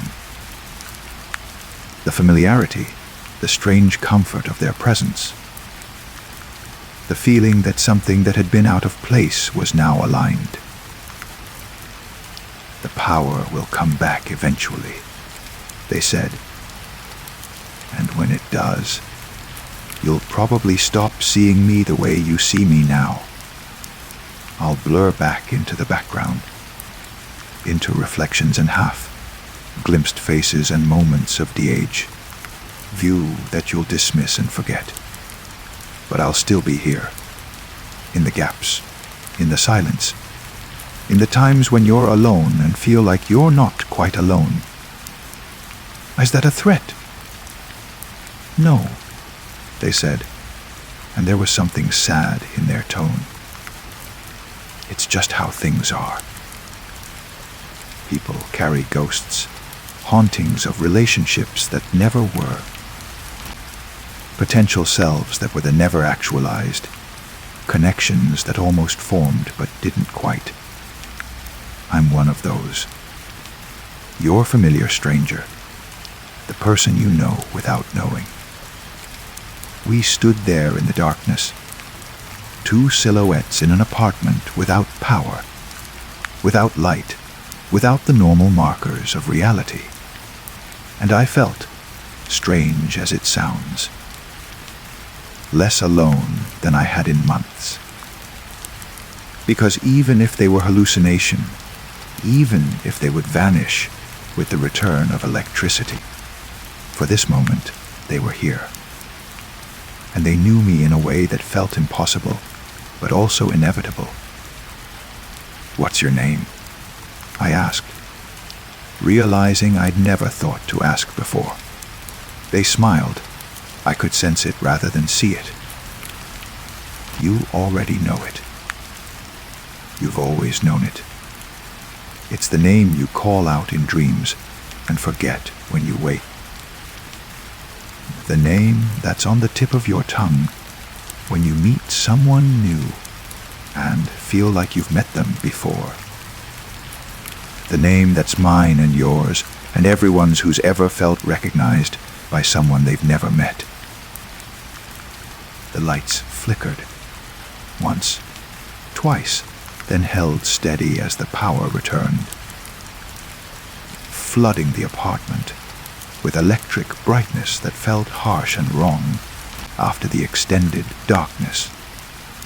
I blinked against the sudden illumination, eyes adjusting, and looked at where the figure had been standing. Empty air. Nothing. As if they'd never been there at all. But the apartment felt different. Warmer somehow. Less empty. And when I looked at my phone, still clutched in my hand, I saw there were no messages from unknown numbers, no texts about knowing me or doors being open. The conversation had vanished, if it had ever existed. I walked to the door. It was locked, deadbolt engaged, chain in place. Secure, as if it had never been opened. A dream then. A hallucination brought on by the darkness and isolation.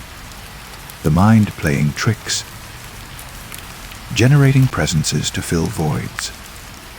I told myself this, repeated it, let it settle into the narrative I would remember. But as I returned to my bedroom, preparing to try to sleep despite the lingering adrenaline, I caught my reflection in the mirror, and for just a moment, just a fraction of a second, the face looking back wasn't quite mine. It was familiar, yes, unmistakably familiar, but also other. The stranger I'd seen outside my window, the figure who'd stood in my apartment, the person I knew and didn't know. Then it was just me again, only me, alone in my apartment, power restored, everything back to normal. Except it wasn't normal, not anymore. Because now I knew they were there, had always been there, would always be there. My familiar stranger, the face in the crowd that makes me turn around. The person in reflections who looks like me, but not quite. The presence in the corner of my vision that vanishes when I look directly at it. I see them sometimes. In the coffee shop. In the park, on the sidewalk outside my window late at night. And each time, I feel that jolt of recognition. That impossible familiarity with someone I've never met. I don't approach them anymore. I don't try to make them make sense. Because I understand now that they're not meant to. They're the part of loneliness that takes form, the shape of absence. the person we all carry with us who exists in the space between being known and being a stranger. And sometimes late at night, when the city is quiet and I'm alone with my thoughts, I wonder if they see me too. If I exist for them the way they exist for me. If I'm their familiar stranger, haunting the edges of their life, being simultaneously recognized and unknown. The power goes out sometimes. Storms, maintenance, random failures in the grid. And each time it does, I find myself at the window, looking down at the sidewalk. They're always there, waiting, familiar, unknown, mine and not mine. And I wonder, as I stand in the darkness looking down at them looking up at me, which of us is the hallucination? Which of us is real? And if it even matters anymore. Story 6. The highway stretched before me like a ribbon of ink, unspooling endlessly into the darkness. My headlights carved 2 pale tunnels through the night, illuminating nothing but asphalt and the occasional reflective marker blinking past. The clock on my dashboard read 2:47 a.m. Its green glow the only color in a world drained of everything but shadows. I'd been driving for 6 hours straight, pushing through exhaustion, because the motel I'd planned to stop at had been closed. A chain across the parking lot entrance and windows dark as dead eyes. So I'd continued, mile after mile, watching the white lines tick past in hypnotic rhythm. The radio had given up an hour ago, dissolving from static into silence, so complete it pressed against my eardrums. That's when I saw him. At first, I thought it was a trick of fatigue, my brain painting phantoms across my vision. A dark shape on the shoulder of the road, motionless. As I drew closer, my headlights revealed a figure dressed entirely in black, standing with an unnatural stillness. Not hitchhiking, not walking, just standing there as if waiting for something specific. For someone specific. I should have driven past. Every instinct told me to keep my foot steady on the accelerator and leave this strange tableau behind. But as my car approached, the figure raised one hand, not in a wave, but in a gesture that seemed almost desperate. Pleading. Against my better judgment, I eased my foot onto the brake. The car slowed, tires humming a lower note against the pavement. Through my passenger window, I could see the figure more clearly now. A person dressed in black clothing that seemed to absorb light rather than reflect it. Their face remained shadowed despite my headlights. Features obscured by what might have been a hood, or simply the quality of darkness itself. I rolled down my window, and the night air rushed in, carrying with it the smell of asphalt, and something else, something faintly metallic and cold. Are you all right? My voice sounded strange, too loud in the encompassing silence. The figure didn't respond immediately. They stood there, hand still raised, and I realized I couldn't tell if they were facing me or facing away. Their posture suggested neither, as if they existed in some orientation my mind couldn't quite process. When they finally moved, it was to step closer to my car, their movements smooth in a way that seemed to skip the small, natural hesitations of human motion. I need help, they said, and their voice came from everywhere and nowhere, not quite matching the movement of what I could barely perceive as a mouth. I've been waiting for someone. I've been waiting for so long. Something in my chest tightened. The rational part of my brain was screaming at me to drive away, but I found my hand reaching instead to unlock the passenger door. "Get in," I heard myself say. "I can take you to the next town." They opened the door, and as the interior light flickered on, I caught a glimpse of their face, or rather, where their face should have been. The features were there, I think, but they kept shifting, refusing to resolve into anything my eyes could hold on to. Like trying to focus on something in peripheral vision that vanishes when you look directly at it. They settled into the passenger seat with a sigh that sounded like wind through empty corridors. Up close, their clothing wasn't quite black, I realized.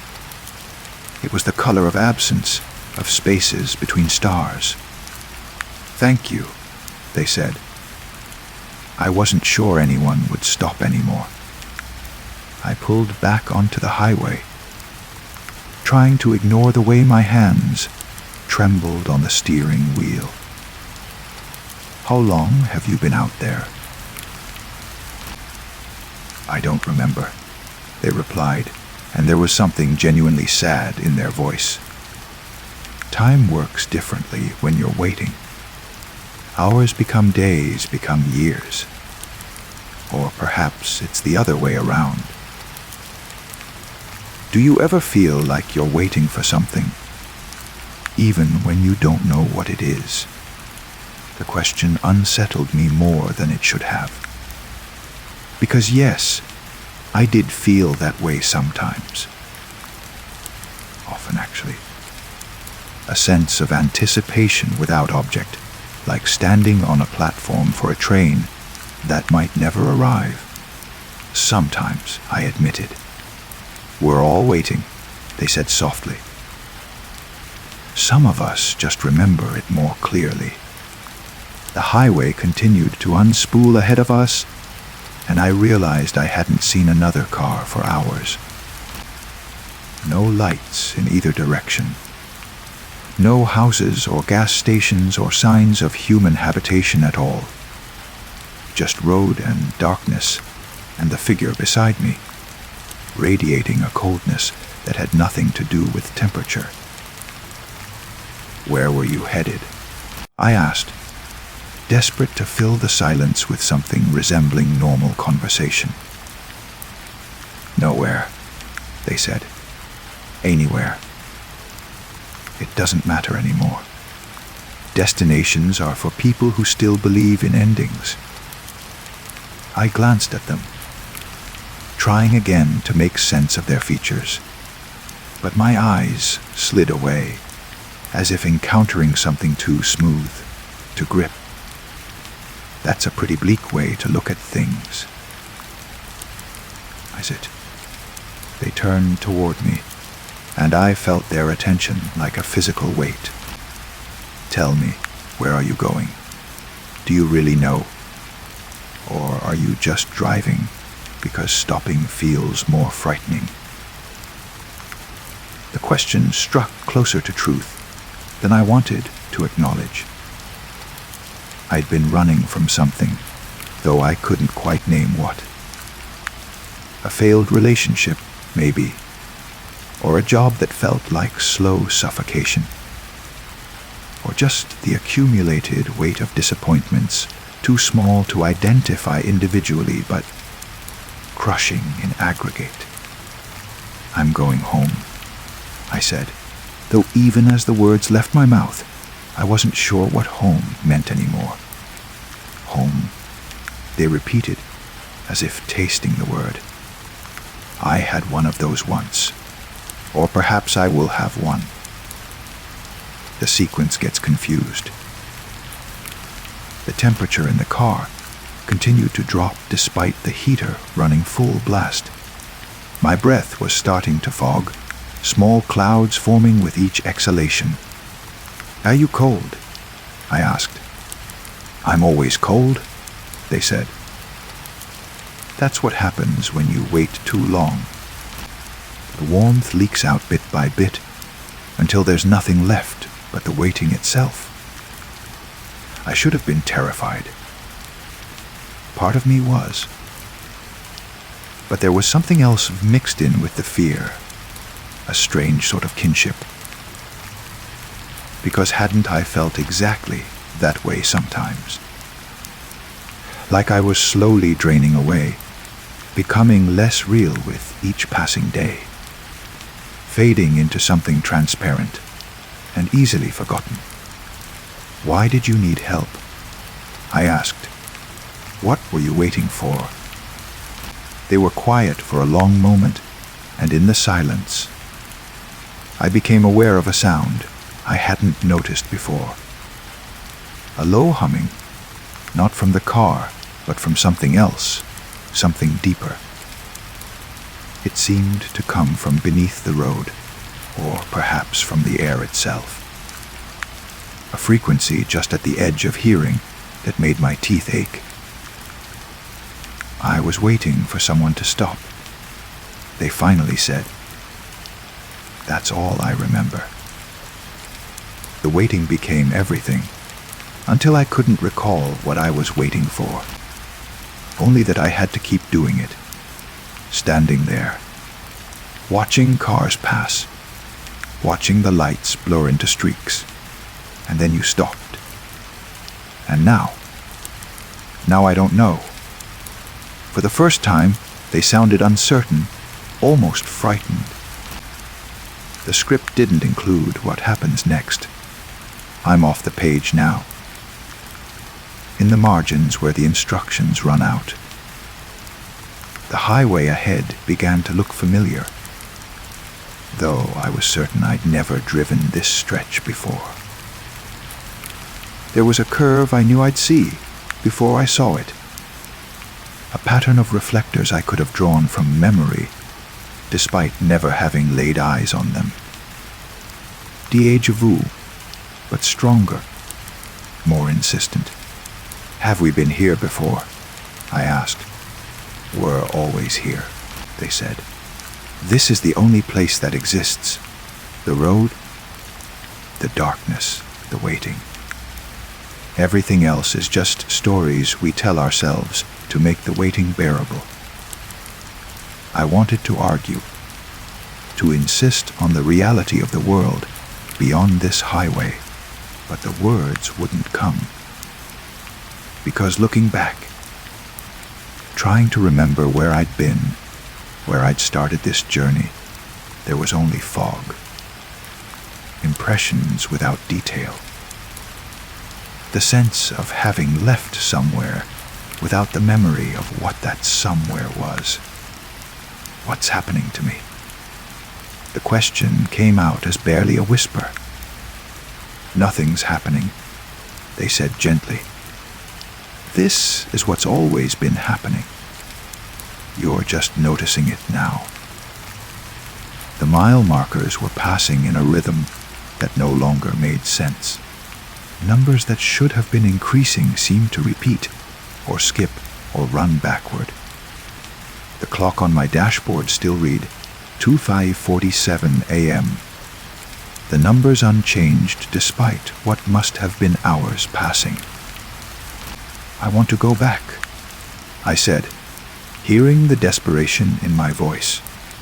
I want to go back to before I stopped, before I saw you. Do you? They asked. Do you want to stop pretending you were ever anywhere else? I looked at them again, and this time their face resolved for just a moment.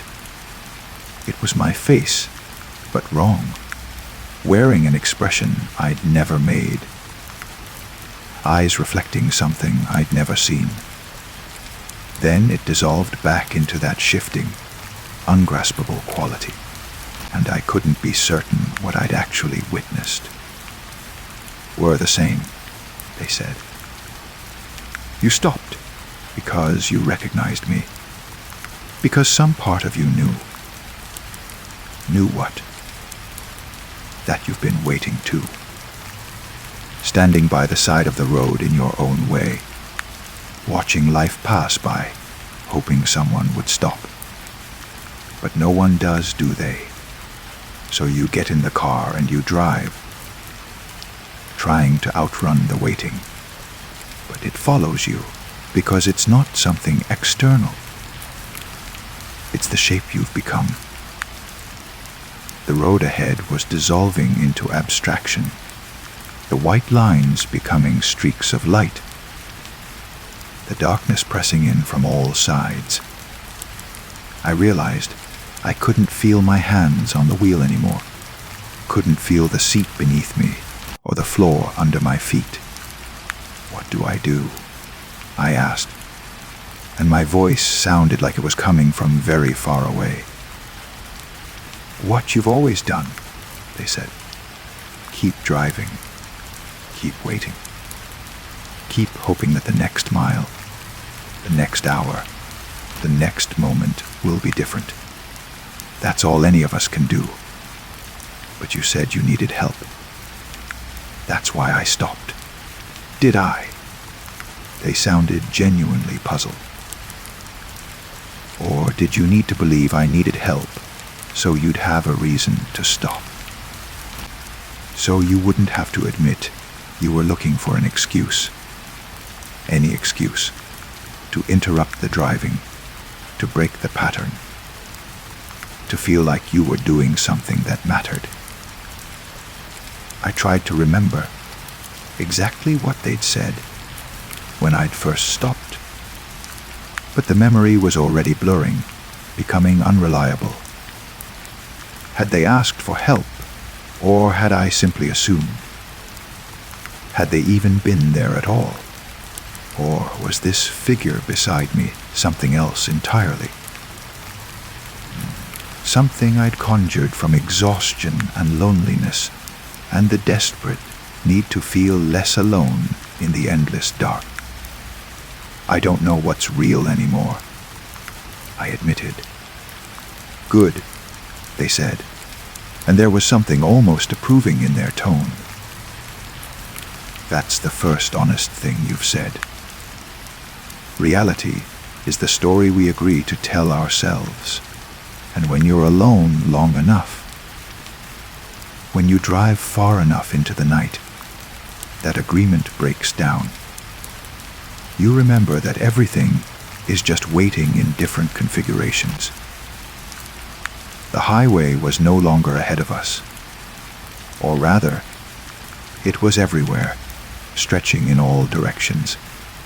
A vast network of roads with no beginning or end, no exits or destinations, just endless asphalt beneath an endless sky the color of static. "How do I get back?" I asked, though I was no longer sure what I wanted to get back to. "You don't," they said simply. "You never left. This is where you've always been." The rest was just scenery, props to make the waiting feel purposeful. But here, now, in the deep hours when the world is reduced to essentials, you can see the truth. There is only the road, only the driving, only the figure in black that you'll see again and again, standing by the highway, waiting for someone to stop. Will I become like you? The question terrified me, but I had to ask. "You already are," they said. "I'm just further along the road. But we're heading to the same place, which is nowhere, which is here, which is the only place that's ever existed." They reached out then, and their hand touched mine on the steering wheel. Their fingers were ice, were absence, were the feeling of waking from a dream and trying to hold onto it as it evaporates. Don't be afraid, they said. The waiting isn't so bad once you accept it. It's the resistance that hurts. The insistence that there should be something more. But there is more. I insisted, clinging to the belief even as it frayed. There are people, places, moments that matter. Are there? They asked. Name one. Describe it in detail. Tell me about something outside this car, this moment, this conversation, and make me believe it's real. I opened my mouth to respond, to list all the things that anchored me to reality, but found I couldn't. The details wouldn't come. Names slipped away before I could speak them. Faces blurred into generic masks. Everything I tried to grasp dissolved like mist, leaving only the sensation of having once known something that was now irretrievably lost. You see, they said softly, the only thing that's real is this. The present moment, the endless road, the waiting. Everything else is just echoes and shadows.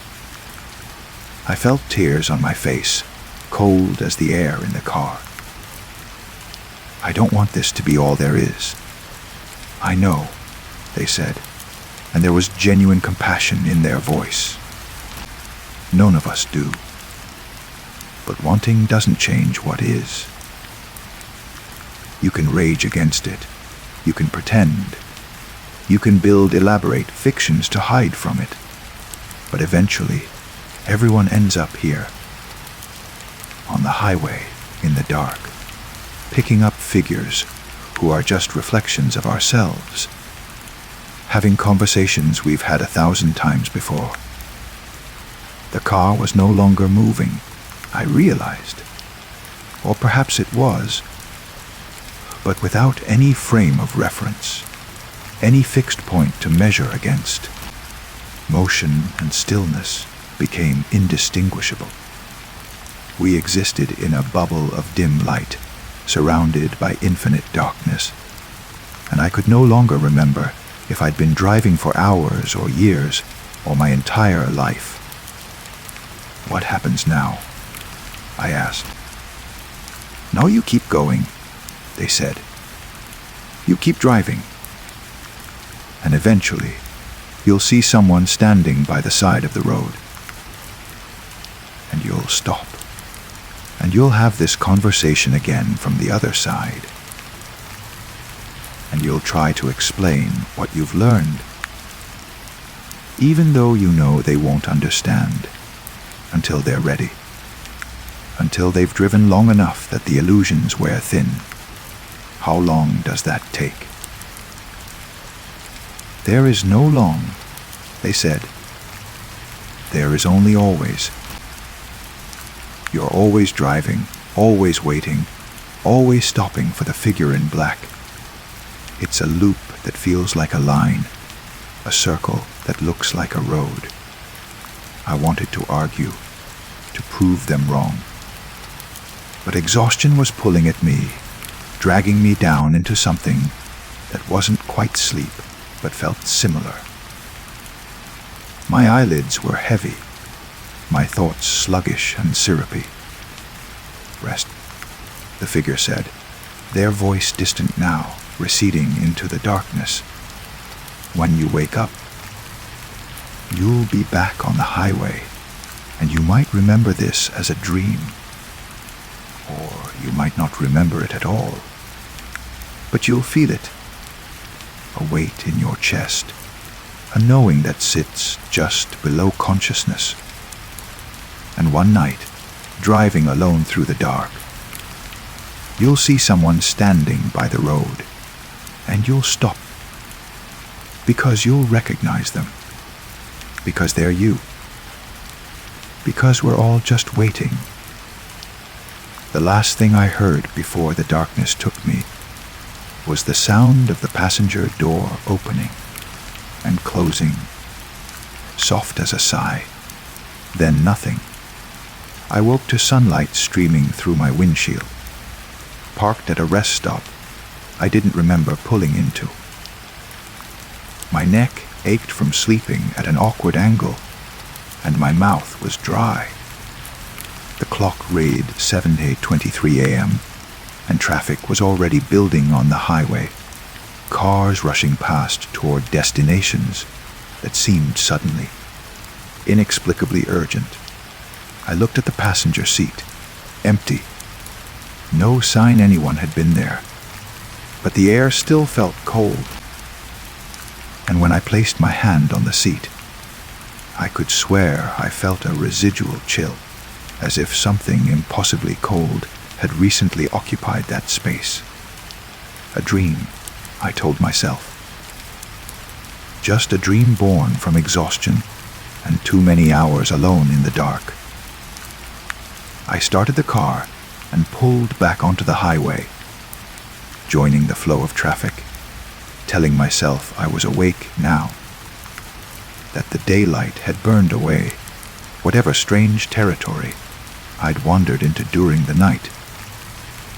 But as I drove, I found myself watching the roadside, looking for a figure dressed in black, wondering if I'd see them again, and if I did, whether I'd stop, whether I'd already stopped, whether I'd ever really left.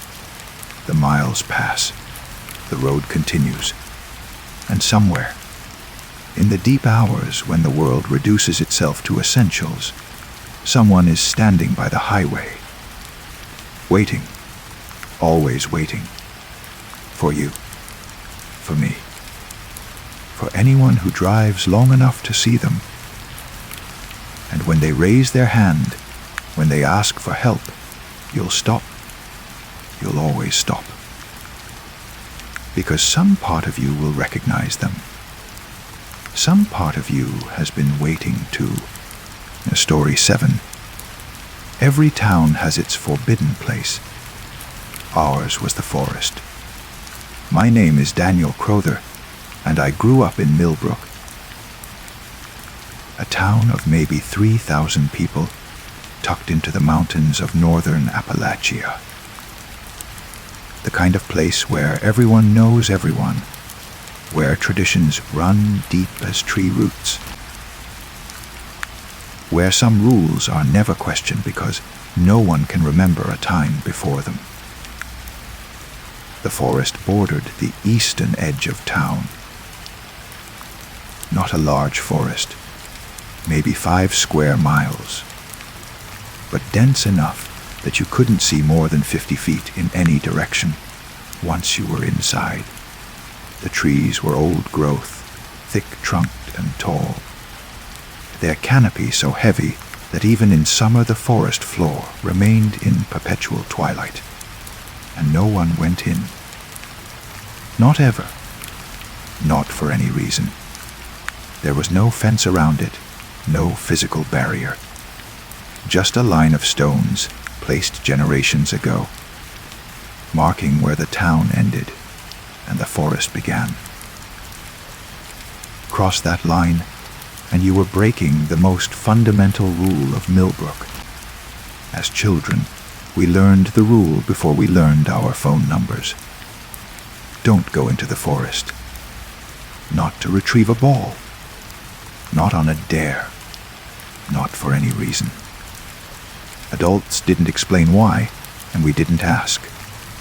Some rules were too absolute to question, but I always wondered. Standing at the edge, looking into that green darkness, I wondered what made it forbidden. What had happened to create a rule so strict that it had persisted for over 200 years? I asked my grandmother once. She was the oldest person in town, 93, her memory still sharp. She'd looked at me with eyes that had seen too much and said simply, "The forest takes what enters it. That's all you need to know." I was 16 when Sarah Henley disappeared. Sarah was my age, a girl I'd known since kindergarten. Quiet, thoughtful, the kind of person who was easy to overlook.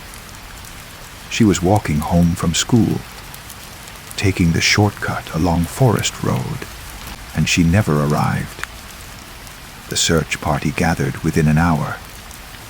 The entire town turned out, including me. We walked Forest Road from end to end, calling her name, looking for any sign. Her backpack was found 10 feet from the stone line, lying in the grass as if she'd simply dropped it. But Sarah herself was gone. Sheriff Drummond organized the search carefully. We looked everywhere. Nearby houses, the creek, the old quarry. Everywhere except the forest. "We don't go in there," he said when someone suggested it. "Never. Not even for this. But she might be in there." Sarah's mother pleaded. She might be hurt, needing help. The sheriff's face was gray. "If she's in there, we can't help her. No one can? That's the rule. That's always been the rule." The search continued for 3 days. State police came in with dogs. But the dogs wouldn't cross the stone line. They'd approach, hackles raised, whining, and then refuse to go further. Even the helicopter they brought in. Its cameras showed nothing unusual in the forest, just trees and shadow. But the footage made people uncomfortable in ways they couldn't articulate. Sarah was declared missing. Her parents left town 6 months later, unable to bear living so close to the place their daughter had disappeared. And life in Millbrook continued. A little quieter, a little more careful. But I couldn't let it go. I started researching. The town library had archives going back to its founding in 1823, and I spent weeks reading through old newspapers, town records, meeting minutes, trying to find the origin of the rule. What I found was a pattern. Every 15 to 20 years, someone disappeared near the forest. Always someone young, always between the ages of 15 and 25. Always their belongings found near the stone line, and always the person never seen again. 1827, Margaret Pritchard, age 19, 1845. Age 17, 1862, Elizabeth Cross, age 22. 1879, J. Aldrich, age 18. The list went on. 16 disappearances over 2 centuries, including Sarah. The pattern was too consistent to be coincidence. And in the records from 1823, I found something else. A proclamation written in formal language, establishing the boundary stones and the rule. By order of the town council, and in agreement with the keeper of the threshold, the eastern forest is hereby declared forbidden ground. No resident shall enter for any purpose. This covenant is binding upon all generations, established in exchange for the protection and prosperity of Millbrook. To break this covenant is to void all protections. The keeper of the threshold. The phrase appeared in several early documents. Always capitalized, always spoken of with a formality that suggested importance. But there was never any explanation of who or what this keeper was. I kept digging. Found references in personal letters, in diary entries, in the margins of old ledgers. The picture that emerged was strange and incomplete, but undeniable. Millbrook had made a deal with something in the forest, in exchange for prosperity, for protection from the hardships that destroyed other mountain towns. The founders had agreed to certain terms. The forest would be left alone, and every generation it would take one person. A sacrifice, though that word was never used explicitly. The disappearances weren't random. They were payment. I shared this theory with exactly one person, Marcus Webb, my best friend since childhood. Marcus was the practical one, the skeptic, the person who explained away ghost stories and debunked urban legends. He listened to my research, looked at my notes, and then shook his head. It's a pattern, I'll give you that. But it's just a pattern. Probably accidents. People fell, got hurt, died, and animals scattered the remains. The forest gets blamed because people need something to blame. The whole deal with the forest thing is just mythology that grew up around random tragedy. Then why does the rule persist? Why does no one ever break it? Because people are afraid of breaking tradition. Because the story is scary enough to keep people out. That's how superstition works, Danny. It feeds on itself. I wanted to believe him. Wanted to accept the rational explanation. But I kept thinking about Sarah. About her backpack 10 feet from the stones. About how the dogs wouldn't cross the line. About how Millbrook had thrived for 200 years while other mountain towns had withered and died. I turned 18 that fall. Started my last year of high school. Started thinking about college. About leaving Millbrook for the first time. And as my 18th birthday approached, I started having dreams.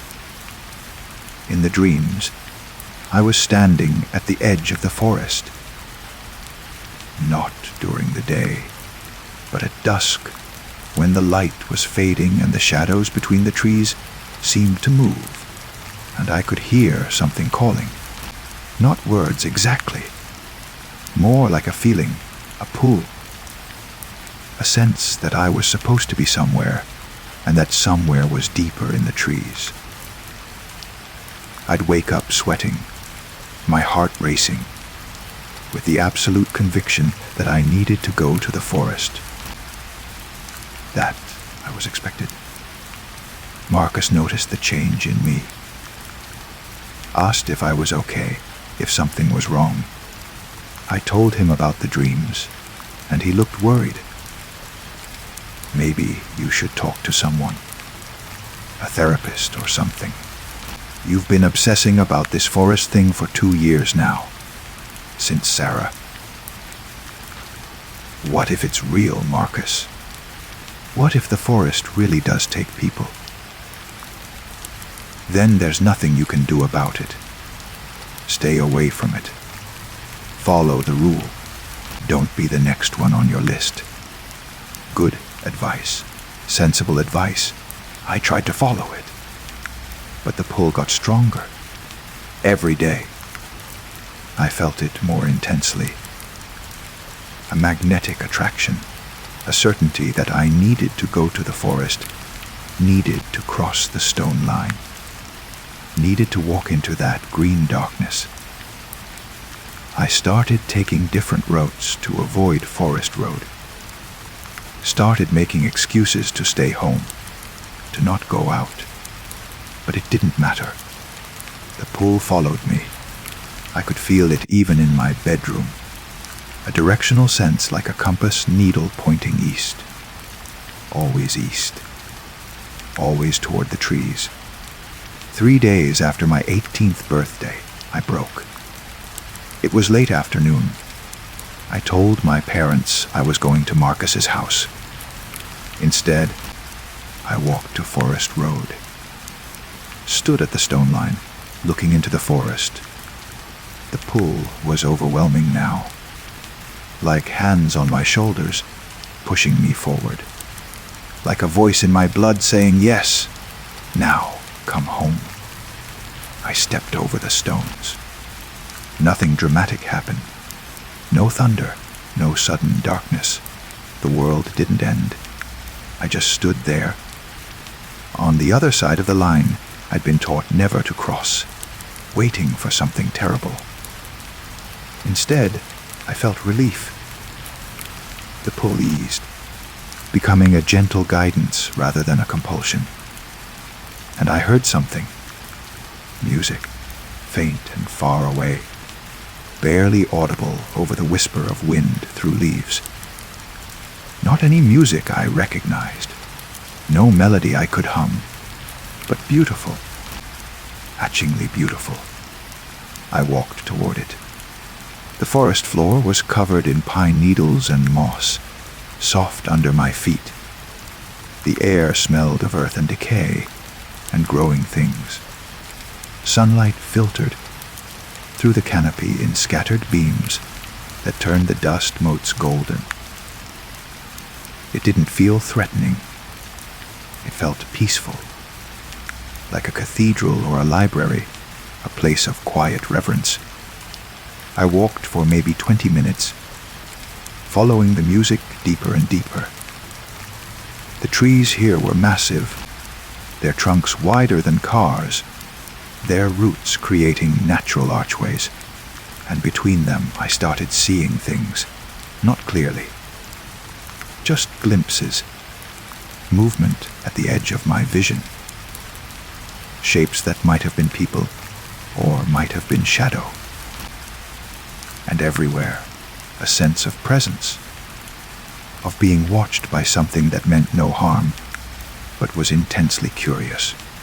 I came to a clearing, not large, maybe 50 feet across, with a single tree in the center. This tree was different from all the others. Its bark was perfectly smooth and white, like bone or marble. Its branches spread in patterns that seemed deliberately arranged, mathematical, too perfect to be natural. And sitting at its base was a person, or something that looked like a person. They were hard to look at directly, their outline shifting, their features unclear. But when they spoke, their voice was perfectly clear. Daniel Crowther. You came. Good. Who are you? The keeper. The one your ancestors made their agreement with. The one who maintains the threshold between your world and this one. I should have run, should have screamed. But instead, I felt calm. The presence felt old, patient, not threatening. You take people, I said. Every generation. Why? Not take. Invite. There's a difference. The keeper stood, and their form became slightly more defined. They looked almost human now. You, though still wrong in ways I couldn't articulate. Your town was dying when it was founded. The land was poor, the winters harsh, the isolation complete. They would have lasted 5 years, maybe 10, before everyone left or starved. So you offered a deal. I offered an exchange. The forest would provide, would make the land fertile, the winters survivable, the town sustainable. And in return, the forest would be left untouched, and every generation, one person who heard the call would be allowed to join us. Join you. What does that mean? The keeper gestured around the clearing. Look closely. I looked. At first, I saw nothing but trees and shadow. But then, as my eyes adjusted, I saw them. People. Dozens of them, standing between the trees, sitting on roots, walking slowly through the shadows. Some looked solid, almost real. Others were translucent, barely there. Everyone who disappeared, I whispered. Everyone who chose to stay. The forest exists between states, between living and dying, between human and other, between your world and somewhere else. Those who enter deeply enough become part of it. They don't age. Just exist, sustained by the forest's energy. That's not living. Isn't it? They feel no pain, no hunger, no fear. They exist in a state of peace that humans rarely achieve. Time passes for them, but slowly, gently, and they're never alone. The forest connects all of us. I looked at the figures between the trees, tried to recognize faces. Was that Sarah, standing by a cluster of ferns? Was that Margaret Pritchard from 1827, still here after nearly 200 years? And this is what you want from me? To become like them? Want? No. We offer. You felt the call because you're the one in your generation whose spirit resonates with this place. You could refuse. Walk back across the stones. Live your normal life, but the compulsion would never fully leave. You'd always feel pulled toward this place, always feel incomplete. What happens to Millbrook if I refuse? The agreement continues. The next person who hears the call, in the next generation, will have the same choice. But you personally will spend your life fighting that pull, that yearning for something you can't name. I thought about my research, about 2 centuries of disappearances, of people who'd heard this call and followed it, about Millbrook thriving while other towns failed, about the price of prosperity. Can I see them? I asked. Can I talk to them? The others, the keeper nodded. If you wish. I walked toward the nearest figure, Sarah. She turned as I approached, and her face lit up with recognition. Danny, she said. Her voice was soft, distant, but happy. I knew you'd be the one. I knew you'd hear it too. Are you okay? Are you? I didn't know how to finish the question. I'm more than okay. I'm at peace. No more anxiety, no more pressure. No more trying to figure out where I fit. I fit here, in the green and the quiet, in the endless now. I looked at her closely. She seemed content, genuinely content in a way I'd never seen her in life. But she also seemed less sharp, less distinct, less present. Like she was slowly fading into the forest itself. Do you miss it? I asked. The real world. This is the real world. That other place, with its noise and rush and constant forward motion, that's the dream. This is what's real. Deep time, deep peace, deep belonging. I spoke to others, to people from different eras, different generations. All of them said variations of the same thing. They'd heard the call. They'd followed it. And they'd found something they couldn't have found anywhere else. But they'd also given up everything. Families, futures, the possibility of change or growth. They existed, but they didn't live. Not in any way I understood living. I returned to the keeper under the white tree. What if I want to leave? Come back out. Then leave. The choice remains yours until you go too deep, until you eat of the forest or drink its water. Once you sustain yourself on its essence, you become part of it fully. Until then, you can walk back across the stones. And the compulsion will remain, will call you back. But you can resist it if you choose. Some have. They leave the town eventually, move far away, try to outrun the feeling. Most of them succeed. Most, not all. I stood there for a long time, listening to the wind in the trees, to the faint music that seemed to come from everywhere and nowhere. Feeling the peace of the place, the deep stillness that called to something in my soul I didn't know was there. I thought about my life, about plans for college, for career, for all the normal things people are supposed to want. None of it excited me the way it seemed to excite others. I'd always felt slightly disconnected, like I was watching life from behind glass. But here, in this clearing, with these faded people, and this ancient presence, I felt connected for the first time. That should have terrified me. Instead, it felt like relief. I need time, I said, to think about this. Time is what we have, the keeper said. Return when you're ready, or don't return at all. The choice is always yours. I walked back through the forest. The pool was still there, but gentler now, not controlling. I crossed the stone line back into Millbrook as the sun was setting. Marcus was waiting there.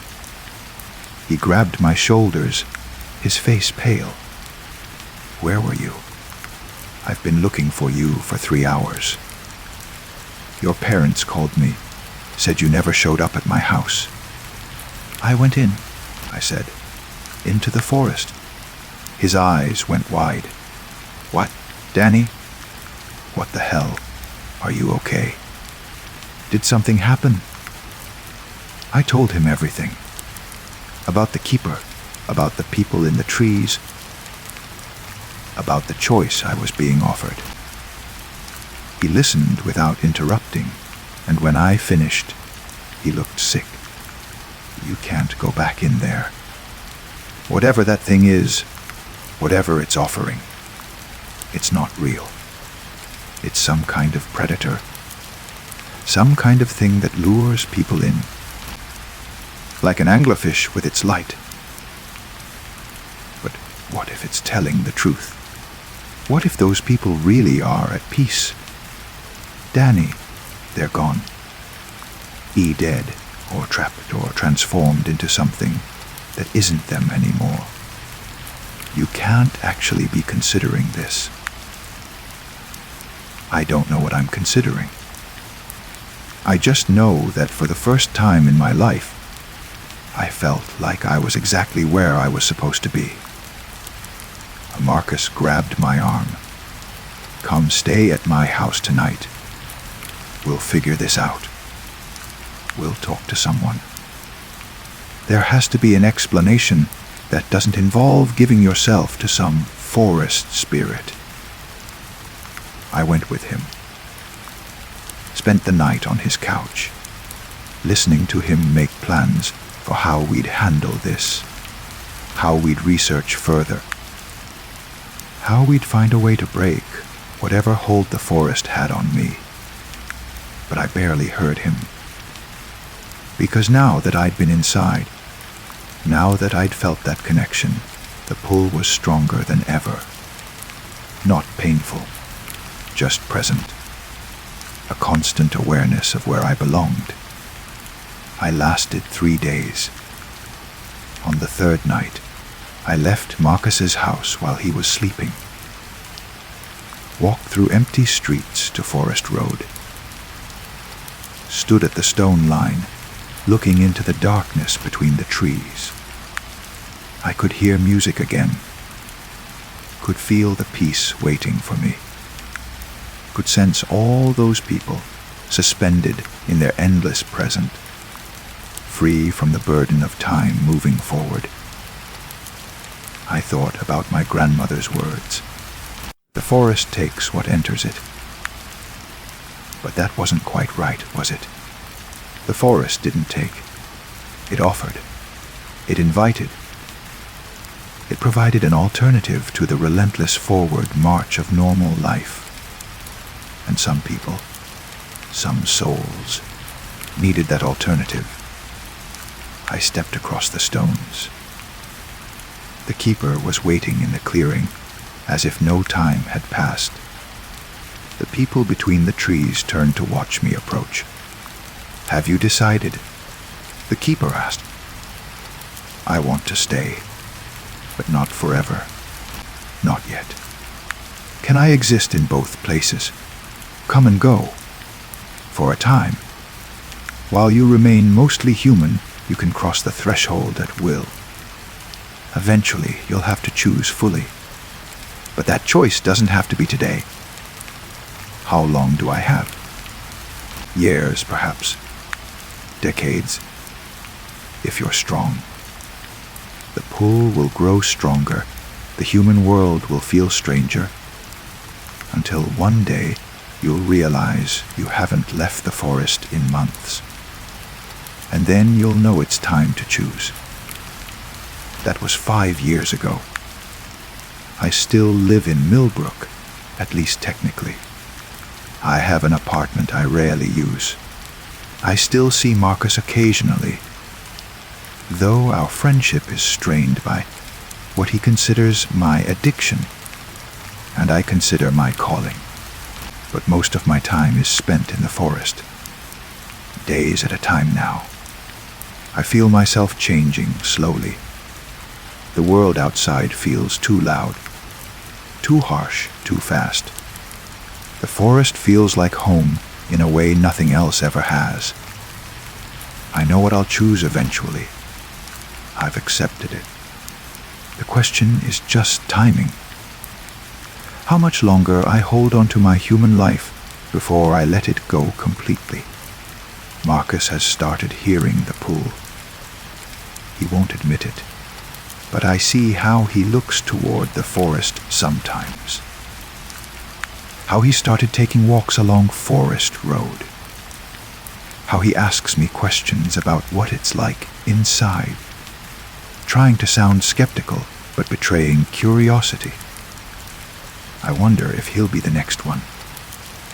If in another 15 years, some teenager will find records of his disappearance and try to solve the mystery like I did. The pattern continues. The forest calls, and some people answer. It's not evil.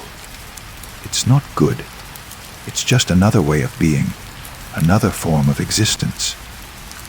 Some souls are meant for the quick burn of human life. Others are meant for the slow fade of forest time. I'm writing this down because I want someone to understand. Want someone to know that those of us who disappear into the forest aren't victims. We're not lost. We're not taken against our will. We're chosen, and we choose in return. The music is calling again. I need to go back. I've been out here too long, 3 days now, and the noise of the human world is starting to hurt. I need the green silence, the deep time, the peace that doesn't ask anything of me except to exist. Marcus will find this eventually. Maybe he'll understand. Maybe he'll hate me for it. Maybe he'll follow. Or maybe he'll be the one who resists, who moves away, who outsmarts the call and lives a normal life. I hope he finds whatever peace he needs, whether in the forest or outside it. But I know where I'll find mine. The keeper is waiting. The forest is patient, and I'm almost ready to go home. Story 8. I wasn't supposed to be camping alone. That's what kept running through my head as I pushed deeper into the forest. My backpack straps cutting into my shoulders, my phone showing 0 bars for the past 2 hours. The camping trip had been planned for 3. Me, Marcus, and Jen. But Marcus had a work emergency and Jen came down with flu the morning we were supposed to leave. I should have postponed. Should have turned back when I realized I'd taken a wrong turn off the marked trail. But I kept going, because admitting I was lost felt worse than being lost. The forest here was old growth, the kind that makes you feel like an intruder. Trees rose like cathedral columns, their canopy so dense that even at 3 in the afternoon, the light reaching the forest floor was dim and green, tinted. The air smelled of moss and decay, that rich, loamy scent of things constantly dying and being reborn. I checked my compass for the 4th time in as many minutes. Northeast. I needed to go northeast to intersect the main trail. I adjusted my heading and pressed on, ducking under low branches, stepping over exposed roots that looked like petrified serpents. That's when I heard the whistling. It was cheerful, melodic, completely incongruous with the cathedral silence of the forest. Someone was whistling a tune I almost recognized, something from decades ago. Maybe something my grandmother used to hum. But the sound was coming from ahead and to my right. I hesitated. Part of me wanted to call out, to find another person in this green labyrinth. But something about the whistling set my teeth on edge. It was too carefree, too perfectly pitched, and it was getting closer. I decided to move quietly toward the sound. If it was another hiker, I could ask for directions. If it was something else, well, I preferred to see before being seen. I crept through the undergrowth, moving from tree to tree. The whistling grew louder, clearer. I could hear footsteps now, too. The rustle of someone moving through the forest with far more confidence than I possessed. I peered around a massive Douglas fir and saw him. He was a man, middle-aged, wearing clothes that might have been appropriate for a forest hike if they weren't so immaculately clean. Khaki pants with perfect creases, a flannel shirt that looked freshly pressed, hiking boots without a single scuff mark. He carried no backpack, no water bottle, nothing. Just his hands in his pockets, whistling. Walking through the forest like he was strolling through a park. Something about him made my stomach clench. Before I could decide whether to approach, he stopped walking and turned his head. Not gradually, but with an unnatural precision, directly toward where I was hiding. "Well, hello there," his voice boomed through the forest, scattering birds from nearby trees.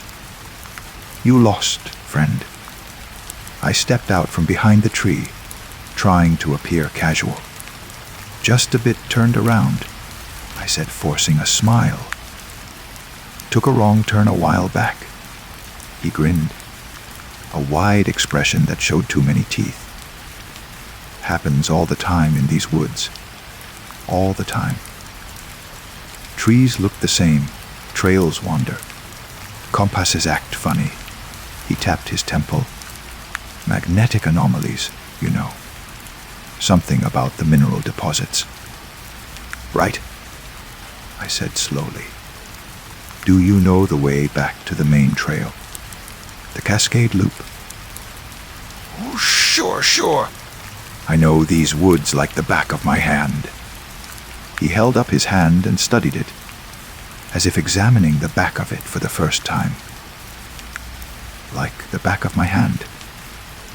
You just follow me, friend.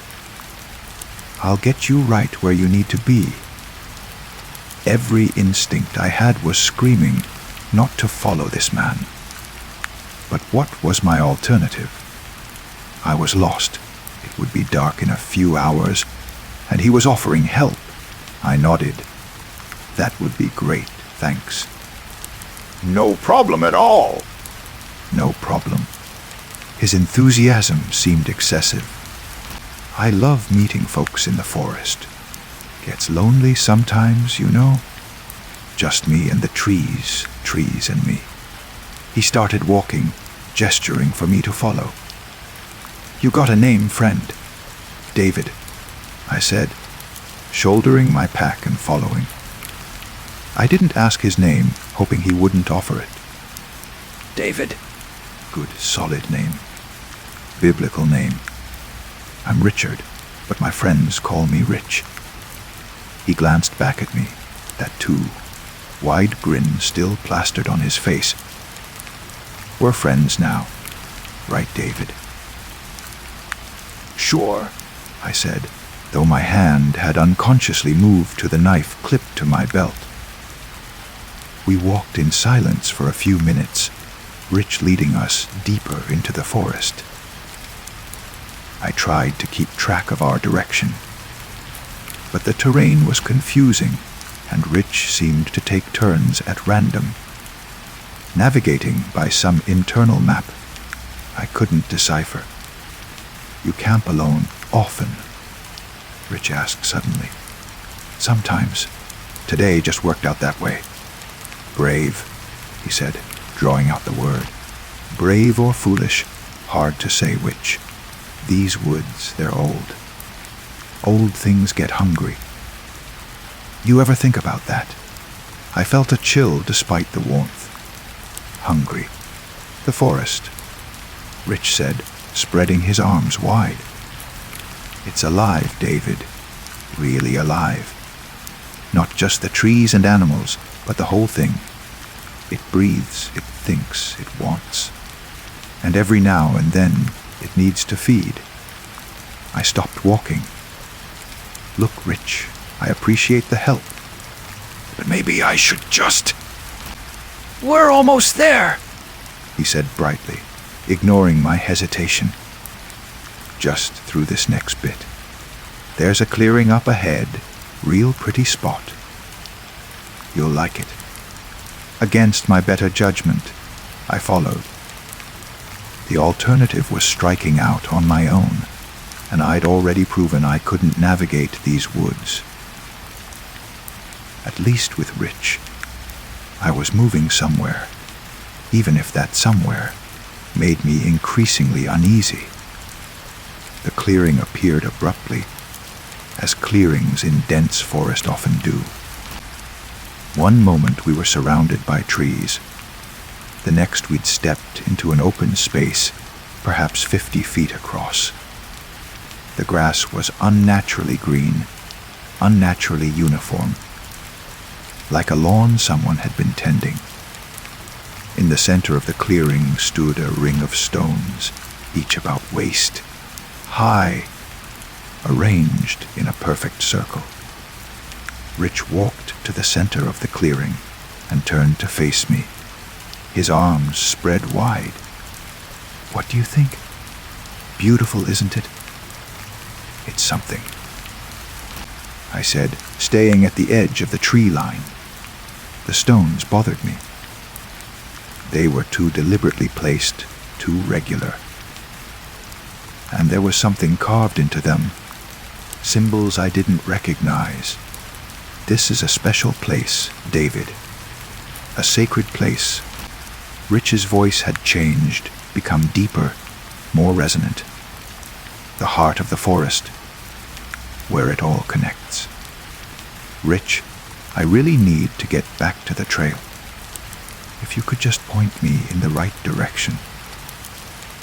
You can't leave yet, He wasn't smiling anymore. The forest brought you here. It's been so long since it had a visitor. It gets so hungry, David. I took a step back, my hand moving to my knife. I'm leaving. I don't think so. Rich tilted his head, and I heard a crack that made me wince. The sound of vertebrae adjusting in ways vertebrae shouldn't adjust. You see, the forest needs someone, and I need to be released. It's been my turn for so long. So very, very long. He took a step toward me, and I saw that his shadow was wrong. Despite the sun being behind him, his shadow stretched in the opposite direction, reaching toward the stones, and it was moving independent of his body, writhing like something alive. I ran. Behind me, I heard Rich laugh, a sound that echoed impossibly in the open clearing, overlapping itself. You can't leave! The forest won't let you! It's hungry, David, and your dinner. I crashed through the undergrowth, no longer caring about direction, just trying to put distance between myself and that clearing. Branches whipped at my face. Roots seemed to reach up to trip me, and behind me I could hear Rich following. Not running, just walking with that same unhurried pace, somehow keeping up despite my desperate sprint. The trees are mine. David! His voice came from everywhere and nowhere. I'm part of them, and they're part of me! You can't escape! A root caught my foot, and I went down hard, my backpack slamming into my shoulder blades. I rolled, trying to get up, and saw Rich emerging from the trees. Except he wasn't quite Rich anymore. His form seemed to blur at the edges, to blend with the forest shadows. His eyes were dark hollows, and when he opened his mouth, I saw not teeth, but writhing roots. I scrabbled backward, pulling my knife from its sheath, knowing it was useless, but unable to stop myself. Don't fight it, Rich said, his voice now multiple voices layered together. The forest will have you either way, but if you fight, it hurts. If you accept, it's almost peaceful. I know. I accepted so long ago. A hand grabbed my shoulder, and I screamed, lashing out with the knife. But the hand that held me was human, normal, attached to a woman I hadn't heard approach. Run, she hissed in my ear. Now, follow me. She yanked me to my feet with surprising strength and took off through the trees. I followed without thinking, glancing back to see Rich standing motionless, watching us go with those hollow eyes. He'll follow, the woman said as we ran. She was lean and weathered, dressed in practical hiking gear that was actually worn and stained. But I know how to block the paths. Keep up. We ran for what felt like miles, the woman leading us on a twisting route that doubled back on itself, crossed streams, climbed over fallen logs. Several times, she stopped to do something at the base of trees, scratching marks into the bark, arranging stones in small patterns. Protection symbols, maybe, or direction markers for herself. Finally, she led us to a small cave formed by an overhang of rock. We ducked inside, and she knelt at the entrance, arranging pine branches and more stones. That should hold him for a bit, she said, finally turning to look at me. You were lucky I was tracking him. Another few minutes, and you'd have been his replacement. I was trying to catch my breath, my mind struggling to process what had just happened. His replacement for what? What the hell was that thing? That was Richard Connolly, she said, settling onto the cave floor, or what's left of him. He was a park ranger, went missing 17 years ago. The forest took him, made him part of itself. Now he lures people to the clearing, feeds them to the stones. And whoever he catches becomes the new guardian. He gets to finally rest, and they take his place. That's insane. She shrugged. These woods are old. Things live here that predate maps and trails and park services. Most of the time, they're content to be left alone. But every few decades, the forest gets hungry, really hungry. And someone has to feed it, or it comes out looking for food in the towns nearby. Who are you? Melissa. She hesitated. I guess you could call me a hunter. I track things like Richard. Try to stop them before they complete the feeding. It doesn't always work. Why not just warn people? Close the forest. You think that would stop it? The forest would just expand, reach further. At least this way, it's contained. Mostly. She pulled out a water bottle and took a long drink. Look. We need to break the circle of stones. That's what anchors Richard to the forest, gives him power. If we can destroy the center stone, it'll sever his connection. He'll finally be free to die, and the forest will go back to sleep. For a while. Anyway, break the stones, I repeated. Just walk back to where the thing that tried to kill me is waiting and break some rocks. That's your plan. You have a better one.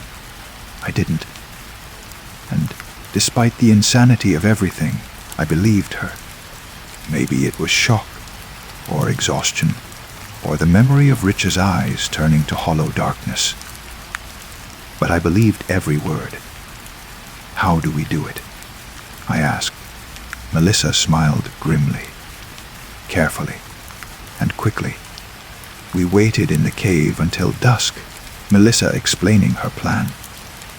The forest was strongest during full daylight and full darkness, but during the transitions, during dusk and dawn, its power waned slightly.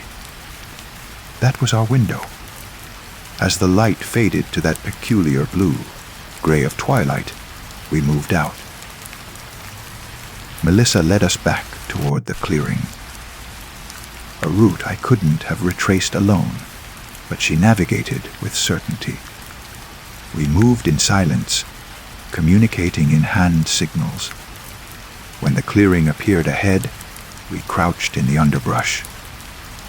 Rich was there, standing motionless beside the stone circle, facing away from us, waiting. The center stone, Melissa whispered, pointing. That one, with the deepest carvings. I'll distract him. You run in, use this. She handed me a small sledgehammer I hadn't noticed her carrying. Hit it at the base where the symbols connect. Put everything into it. What if it doesn't work? Then run. Just run and don't stop. Before I could protest, she was moving, circling around the clearing's edge. She picked up a rock and hurled it, striking Rich in the back. He spun with that unnatural speed, his form seeming to blur and stretch. "Melissa," he said, and his voice was like wind through dead leaves. Still fighting, still trying to save them. When will you learn?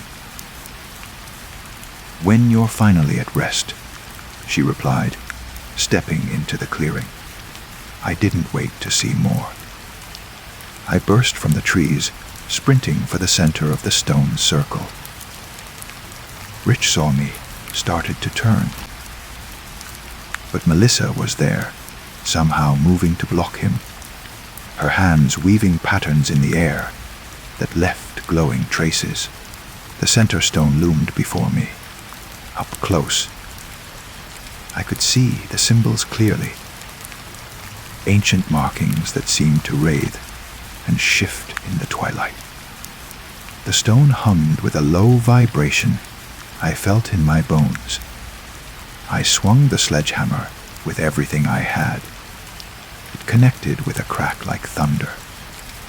The stone shuddered, and Rich screamed. A sound that was human pain mixed with something older and far more terrible. Cracks spiderwebbed across the stone's surface. Again, Melissa shouted. I swung again and again. Each impact sent jolts up my arms, but the cracks deepened. Around us, the forest seemed to convulse. Trees groaned, roots erupted from the earth, and Rich's form began to dissolve, to fragment. "Please," he said, and for a moment his voice was human again, just human. "Please finish it." I swung one final time. The stone split completely, the two halves falling away, and the symbols flared bright before going dark. Rich collapsed, not his body becoming vines or shadow, but a man, just a man, falling to his knees. The hollow darkness left his eyes, replaced by something that might have been gratitude. "Thank you," he whispered, and then he was gone. Not dramatically, not in a burst of light or shadow. He simply ceased to be, like a dream dissolving upon waking. The forest around us sighed, a sound like wind, like breathing, like something vast settling into sleep. Melissa walked over to where Rich had been and knelt, touching the ground. "Rest now," she said softly. Then she looked up at me. "Come on, I know the way out." We walked in silence for a long time, following a trail that appeared under Melissa's feet, as if the forest was showing us the way. The darkness deepened, but Melissa produced a flashlight and I followed its beam. "Does this happen often?" I finally asked. "More than you'd think, less than you'd fear. The old places, they have their own rules. We've just forgotten how to read them. And you do this, hunt these things. Someone has to. Someone has to remember." When we finally reached a paved road, and I saw my car parked in a ranger station lot, I didn't remember visiting. I turned to thank her. But Melissa was already gone, melted back into the tree line. I stood there for a long moment, wondering if I should follow, if I should ask more questions. But the forest behind me was dark and still and deeply uninviting. So I got in my car and drove home. I never went back to those woods. But sometimes, late at night, I think about Richard Connolly. About 17 years spent as the forest's guardian. And I wonder how many others are out there, trapped in roles they never chose, waiting for someone like Melissa to set them free. "The forest is always hungry," she'd said. "I just hope it stays fed."